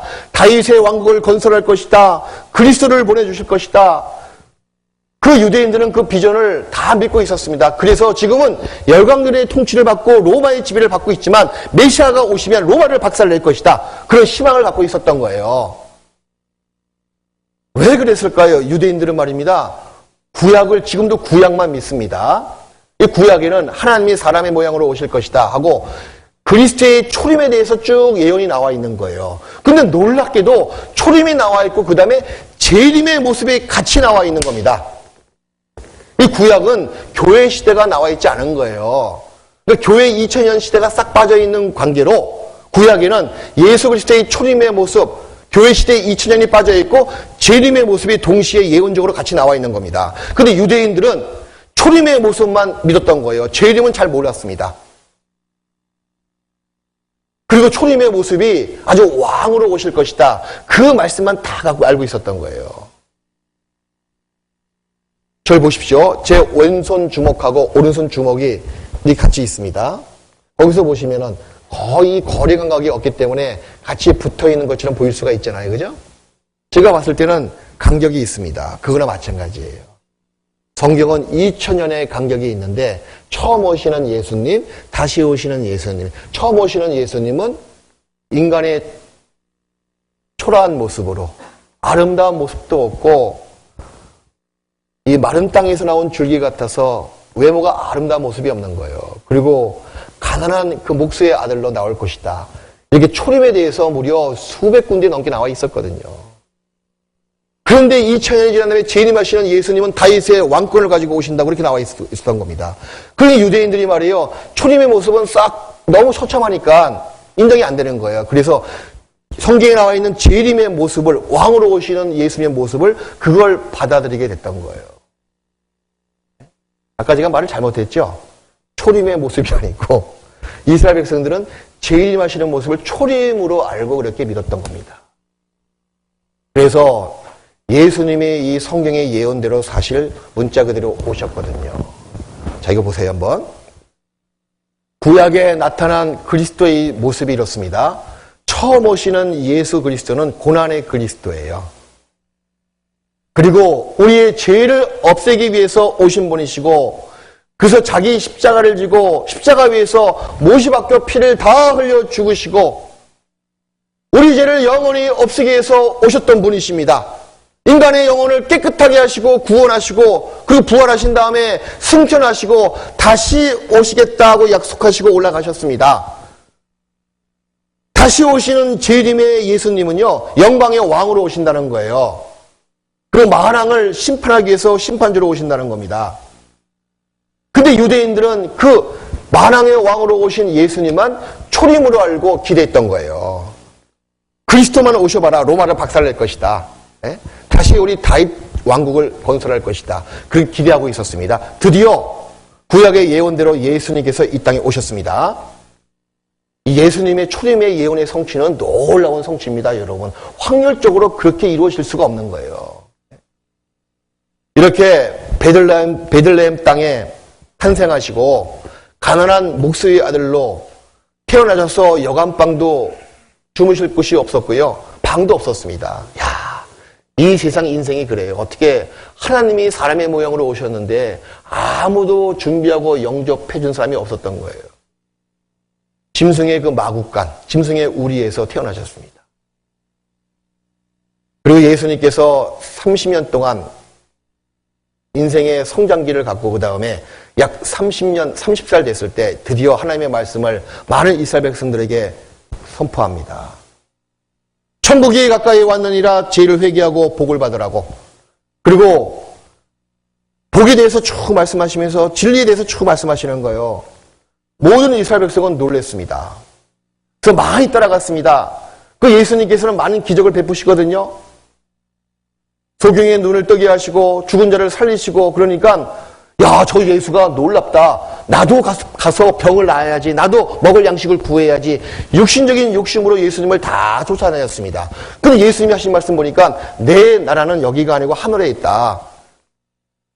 내 하는 말이 영이고 신령한 것에 쭉 말씀하시는 겁니다. 그러니 모든 사람들이 그 말씀이 어렵기 때문에 실직 내버려지고 막 다 도망갔어요.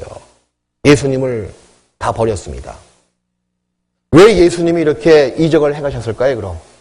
예수님이 첫 번째 말씀을 쭉 하니까 이스라엘 백성들은 믿지 못했어요. 그분이 그리스도인지 믿지 못했습니다. 그래서 그리스도인 것을 실제로 증거해 주기 위해서 이적을 베푸시는 거예요. 이적 자체가 목적이 아니고 이런 능력을 행하는 내가 하나님의 보내신 자 아니면 누가 할 수 있겠느냐? 하나님의 메시아가 아니면 어떻게 죽은 자를 살릴 수가 있겠느냐? 내가 하는 일을 보고 나를 믿으라. 그런 이적의 하나의 수단 모습이었고 목적은 예수님이 그리스도이신 것을 믿게 하기 위해서. 근데 이스라엘 백성들은 그 목적과 수단을 거꾸로 생각했던 겁니다. 드디어 예수님께서는 말씀을 쫙 하시니까 이스라엘 백성들이 저 예수는 메시아가 아니야.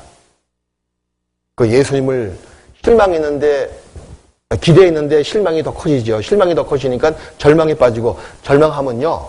그 다음에 뭐가 올라온지 아셔요? 미움이 올라와, 미움. 여러분 자식도 그렇잖아요. 기대를 많이 했는데 기대하다 보니까 실망해. 또 보니까 절망해. 그 미워져요, 좋아져요? 미워지거든요. 예수님이 미워져가지고 누명을 뒤집어 쓰고 예수님을 죽여달라고 그 시대에 로마 총독 앞에 끌고 온 겁니다. 사법권이 없었거든요, 유대인들에게는. 네? 저 예수를 십자가에 못 박혀 죽이시오. 빌라도 총독이 보니까 예수님 보니까 죄를 쓸 수 없었습니다. 놔주고 싶었어요. 그래서 물을 가지고 와서 손을 씻으면서 저 예수의 피에 대해서 나는 무죄하니 너희가 알아서 해라. 나 봐라, 난 상관이 없다. 손을 씻었습니다. 이 빌라도가 굉장히 비겁자예요. 자기가 보기에 정말 죄가 없으면 놔줘야죠. 왜? 자기 명예 때문에, 자기 지위 때문에 세상과 타협하기 위해서 비겁하게 손을 씻고 말입니다. 나는 무지하다. 난 책임 없다 그 얘기죠. 아마 빌라도 지금 지옥 가서도 손 씻고 있을 거예요 아마. 그러니까 모든 이스라엘 백성들이 이렇게 외치는 겁니다. 보세요. 자, 마태복음 27장 25절 말씀인데요. 이 말씀을 같이 읽읍시다. 백성이 다 대답하여 가로되 그 피를 우리와 그 예수의 피를 당신은 받지 마십시오. 우리가 받겠습니다. 그리고 우리 자손 대대로 받겠나이다. 걱정하지 마십시오. 그 피를 우리와 우리 자손에게 돌릴지어다 라고 외쳤습니다. 사람이 어떤 무익한 말을 하든지 간에 그 말로 인해서 나중에 심판을 받습니다. 그리고 예수님께서 십자가에 못 박혀 돌아가시는 거예요. 이게 사실입니다, 여러분. 그 이후에 이스라엘의 민족의 환란이 시작됩니다. 그 환란의 모습을 보니까 놀랍게도요. 그 옛날 3,500년 전, 이 시점으로 봤을 때 1,500년 전에 모세가 예언한 그 저주의 내용대로 다 저주를 받게 되는 거예요. 언제까지? 우리 시대 약 60년 전까지. 독일 나치의 그 시대 박해를 받는 그 순간까지. 환란이 1900년 동안 쫙 이어진 겁니다. 근데 놀랍게도 환란의 모습이요. 성경에 우리가 아까 살펴봤던 저주의 모습과 똑같은 거예요. 자, 이스라엘 민족의 환란. 계속 유태인들이 예수를 죽인 다음에도 막 독립투사가 많이 있어가지고요. 막 다윗 왕국을 막 세우려고 막 그렇게 반란을 많이 일으켰습니다.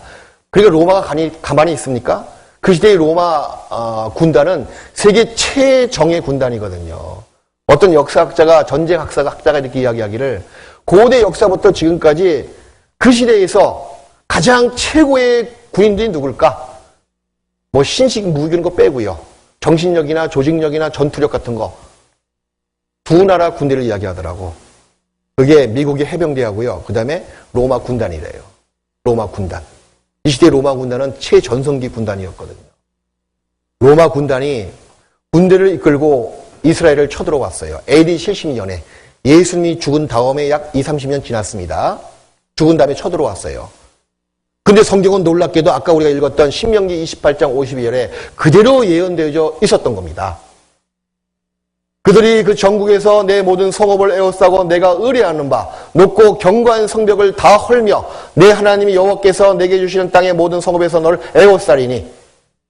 그런 로마가 예루살렘 성을 딱 포위했다 그 얘기예요. 마침 그때 예루살렘 성 안에는 유태인들이 무려 한 200만 명 이상이 있었다고 하더라고요. 그 절기를 지키기 위해서. 이스라엘 남자들은요, 1년에 3번씩 절기를 지키기 위해서 그 예루살렘 성전 앞에 다 모여들거든요. 하필이면 그때 로마가 쫙 독수리가 날아오는 것 같이 날아와서 포위해버린 겁니다. 무려 6개월 동안. 그 예언들이 이루어졌죠? 그리고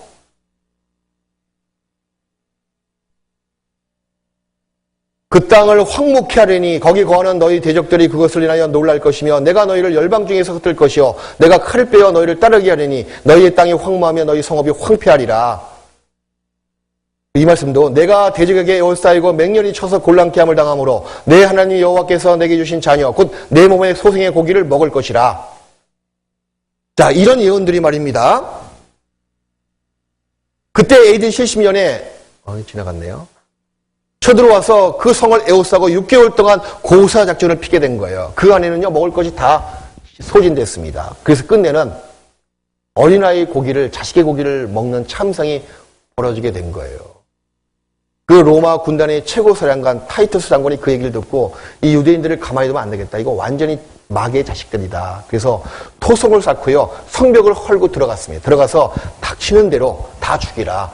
그때 죽인 그 학살된 유태 백성들이 무려 110만 명이 칼에 죽임을 당한 거예요. 110만 명입니다, 여러분. 역사책에 보니까요, 피가 흐르는데 말의 그 무릎까지 차오를 정도로 피가 흘러내렸다. 칼로 죽이니 110만 명을 칼로 죽여보십시오. 그 핏물이 얼마나 많겠어요. 남아있는 유태인들은 다 세계 곳곳으로 종으로 다 팔아버리고 다 쫓아버렸습니다. 그 다음부터 계속 디아스포라 그래가지고 로마 황제들은 유태인들을 그 땅에 살지 못한다. 아주 법령을 만들어가지고 세계 곳곳에 다 흩어버리게 된 거예요. 성경 말씀대로 이루어졌죠. 극도로 허기로 인해서 자식을 잡아먹었다. 그리고 죽을 때 말입니다. 이스라엘 백성이 이렇게 죽을 것을 성경은 놀랍게도 2700년 전에, 2600년 전에 예언했습니다. 그걸 보겠습니다. 이사야 3장 24절 말씀인데요. 그때의 썩은 냄새가 향을 대신하고 노끈이 띠를 대신하고 대머리가 숱한 머리털을 대신하고 머리를 깎아버린다 그 얘기예요. 그리고 자제한 칼에 잘리고 칼에 베인 그 흔적을 이야기합니다. 그 자제하는 흔적이 고운 얼굴을 대신할 것이요. 그리고 또 죽을 때 내 옷을 빼앗기며 내 장식품을 빼앗길지라. 죽을 때 말입니다. 옷이 다 빼앗기고 머리가 다 깎이고 그 다음에 몸에 칼 자국을 남기고 죽을 것이다. 이렇게 예언했는데 이 예언은 독일 나치에 의해서 문자 그대로 다 성취됐습니다. 그 이루어진 모습을 잠깐 보겠습니다. AD 70년에 로마 타이터스 장군이 로마 군단을 끌고 예루살렘 성을 쳐들어와서 포위했습니다. 그리고 그 예수님의 그 재판정 앞에서 외쳤던 그 예수의 피를 우리와 우리 자손에게 돌릴지어다라고 외친 사람은 이제 다 죽은 거예요. 또 자손 대대로 죽게 되었던 겁니다. 그 시대에 그 참상을 받던 이스라엘의 역사학자 요세푸스가 쓴 역사책은 지금도 읽혀지고 있습니다. 거기 내용을 봤더니요. 자식을 잡아먹은 어머니 마리아. 그런 내용이 쭉 나와 있는 거예요. 오늘은 내 아들 먹고 내일은 네 아들 먹고 또 빼앗길까 봐 가만히 몰래 먹었다 그 얘기예요. 로마 군대가 딱 성을 밀고 들어갔더니 아궁이에서 어린아이 뼈가 그렇게 많이 나왔다고 하더라고. 그런 모습이 쭉 나와 있습니다. 독일 히틀러. 유럽에 있는 모든 유태인들을 다 수용소로 집결을 시킨 다음에 아주 계획적으로 잔혹하게 집단 학살시켰잖아요. 이게 포로 수용소 내부 모습이죠. 그 안에 살고 있는 유태인의 참상입니다. 죽이기 전에 여자 남자 할 거 없이 다 옷을 벗기는 거예요. 남자도 마찬가지고 이 옷 벗기는 의복 쌓아놓은 것을 보십시오. 그때는 우리처럼 물자가 흔한 시대도 아닙니다. 신발을 보십시오. 아이들 보십시오. 머리를 다 깎았잖아요. 왜 그랬을까요? 왜 옷을 벗기고 머리를 깎았을까요? 너희는 사람이 아니야. 너희는 짐승이야. 짐승이 옷 입는 거 봤니? 옷을 다 벗기는 거예요. 여자의 머리카락을 깎아서 잠수함 방수제로 사용했습니다. 장식품을 다 빼앗길 것이다. 그 안에 있는 금, 은이빨을 다 빼버린 거예요. 생체 실험을 당했죠? 이 자제하는 흔적이 네 고운 얼굴을 대신할 것이다. 몸에 칼 흔적을 가지고 죽을 것이다. 이런 생체 실험을 당했습니다. 지금의 아스피린 60년이 지났는데 불구하고 아무런 부작용이 없잖아요. 에? 야, 이게 유태인의 피와 살이 섞여서 나온 약이기 때문에 그렇습니다. 이거 보세요. 살아있는 사람의 고를 깨서 여기 찔러보고 저기 찔러보고 이 고운 얼굴에 자제하는 흔적을 가질 것이다. 생체 실험을 당하고 뜨거운 태양이 자결하는 그 밑에서 살아있는 사람이 얼마큼 살아갈까 그것도 실험한 거예요. 이런 시체들 우리가 흔히 볼 수가 있습니다. 이 영상들을 잠깐 보겠습니다.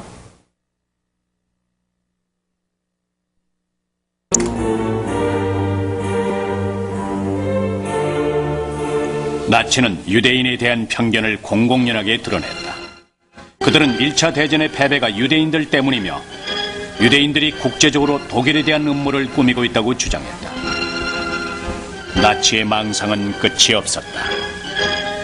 지난번 전쟁이 끝난 후 유대인들이 유럽의 도시로 몰려들었습니다. 그들은 작은 기생충처럼 유럽 국가 속으로 파고들어 수천 년 된 문화를 위협하고 범죄를 저지르며 부정부패와 혼란을 야기하고 있습니다. 이후 히틀러는 비밀리에 유대인 말살을 명령했다.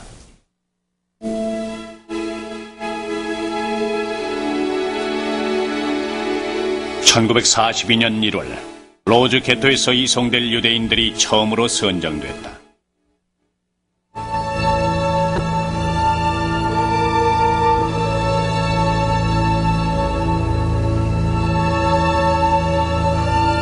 나치는 노역을 할 수 있는 사람들과 할 수 없는 사람들을 분류했다.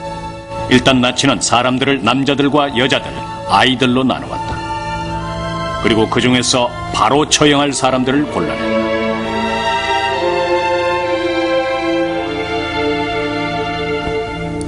헝가리에서 열차가 도착할 때마다 그 열차에 타고 있던 유대인 75%가 가스실로 직행했다.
그곳에 들어가면 사람들이 비명을 질렀습니다.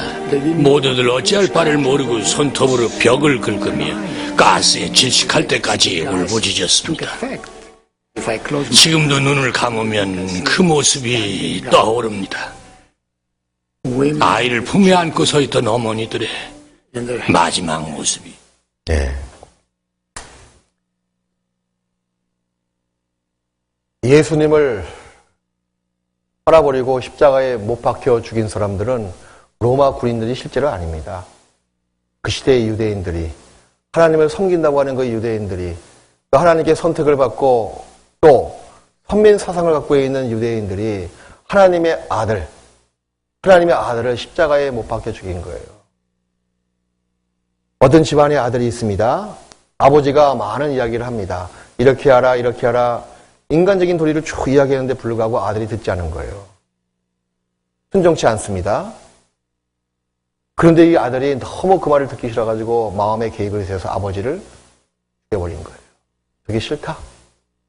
마치 그보다 더 큰 죄가 뭐냐면 하나님의 백성들, 먼저 율법을 받고 먼저 말씀에 순종해야만 마땅할 그 백성들이 도리어 하나님이 인간의 몸으로 오신 예수님을 죽여버린 겁니다. 전에 기록한 모든 형벌이 다 이 백성들에게 임하리라.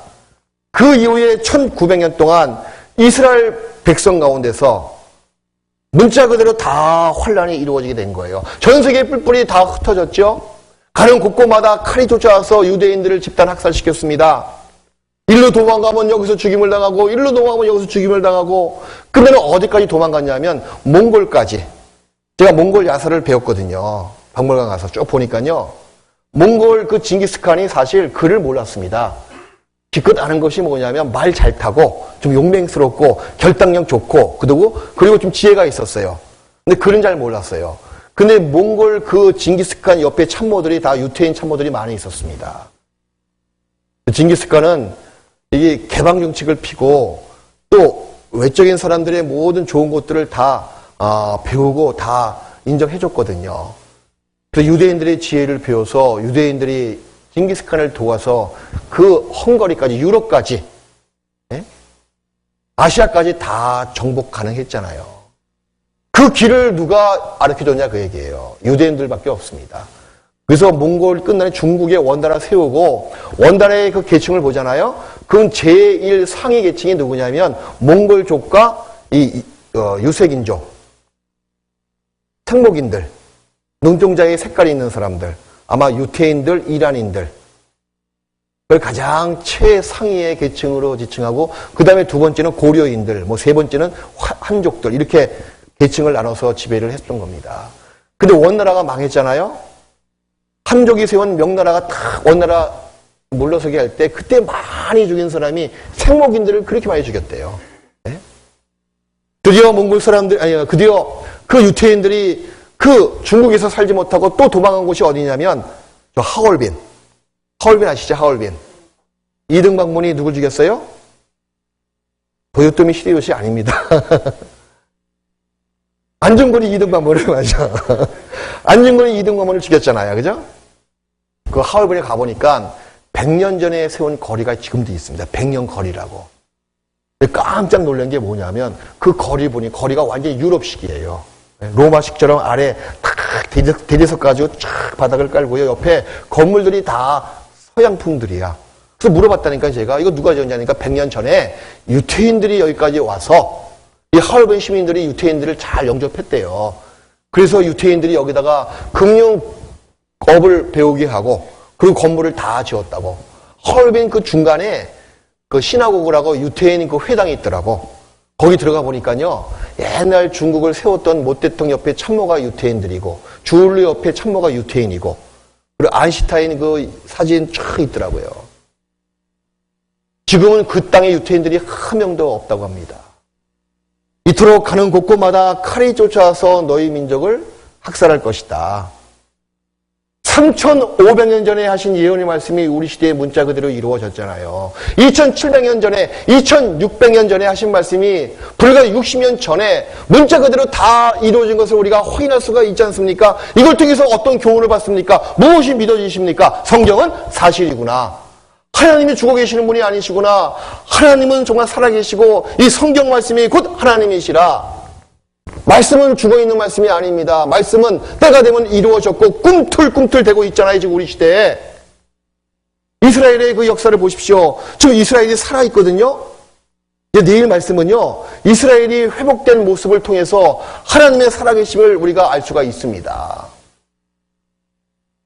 그 나라가 3,500년 전에 복과 저주에 대해서 약속을 했고 그 저주가 그 이후에 3,500년 지난 다음에 보니까 문자 그대로 다 이루어진 거예요. 때가 되면 다 이루어집니다. 그래서 성경은 참된 예언이에요. 말씀은 살아있습니다, 여러분. 다른 건 몰라도 이스라엘 역사를 자세히 보십시오. 하나님이 안 계시면 이스라엘이 존재할 수가 없는 거예요. 그 뒤에 하나님이 살아계심을 우리가 이스라엘의 과거 역사, 지금의 역사, 또 앞으로 이루어질 내일 배울 겁니다. 미래 역사를 통해서 하나님의 살아계심이 눈에 보이는 거예요. 성경 말씀의 그 약속, 그 모든 복과 저주에 대한 약속이 다 문자 그대로 과거에 다 이루어졌잖아요. 지금도 이루어졌습니다. 그래서 하나님은 살아계시는 거예요. 살아계신 하나님을 믿는 사람이 복된 사람입니다. 정확히 알고 믿으며 정확한 믿음을 또 갖고 있는 사람이 그로 인해서 믿음의 결국은 영혼의 구원을 받음이라 가장 영원한 생명을 얻을 수가 있는 거예요. 제가 어저께 10분 더 오래 했기 때문에 오늘 10분 일찍 끝내겠습니다. 이제 내일은 말이에요. 내일은 더 중요한 이야기입니다. 내일은 말입니다.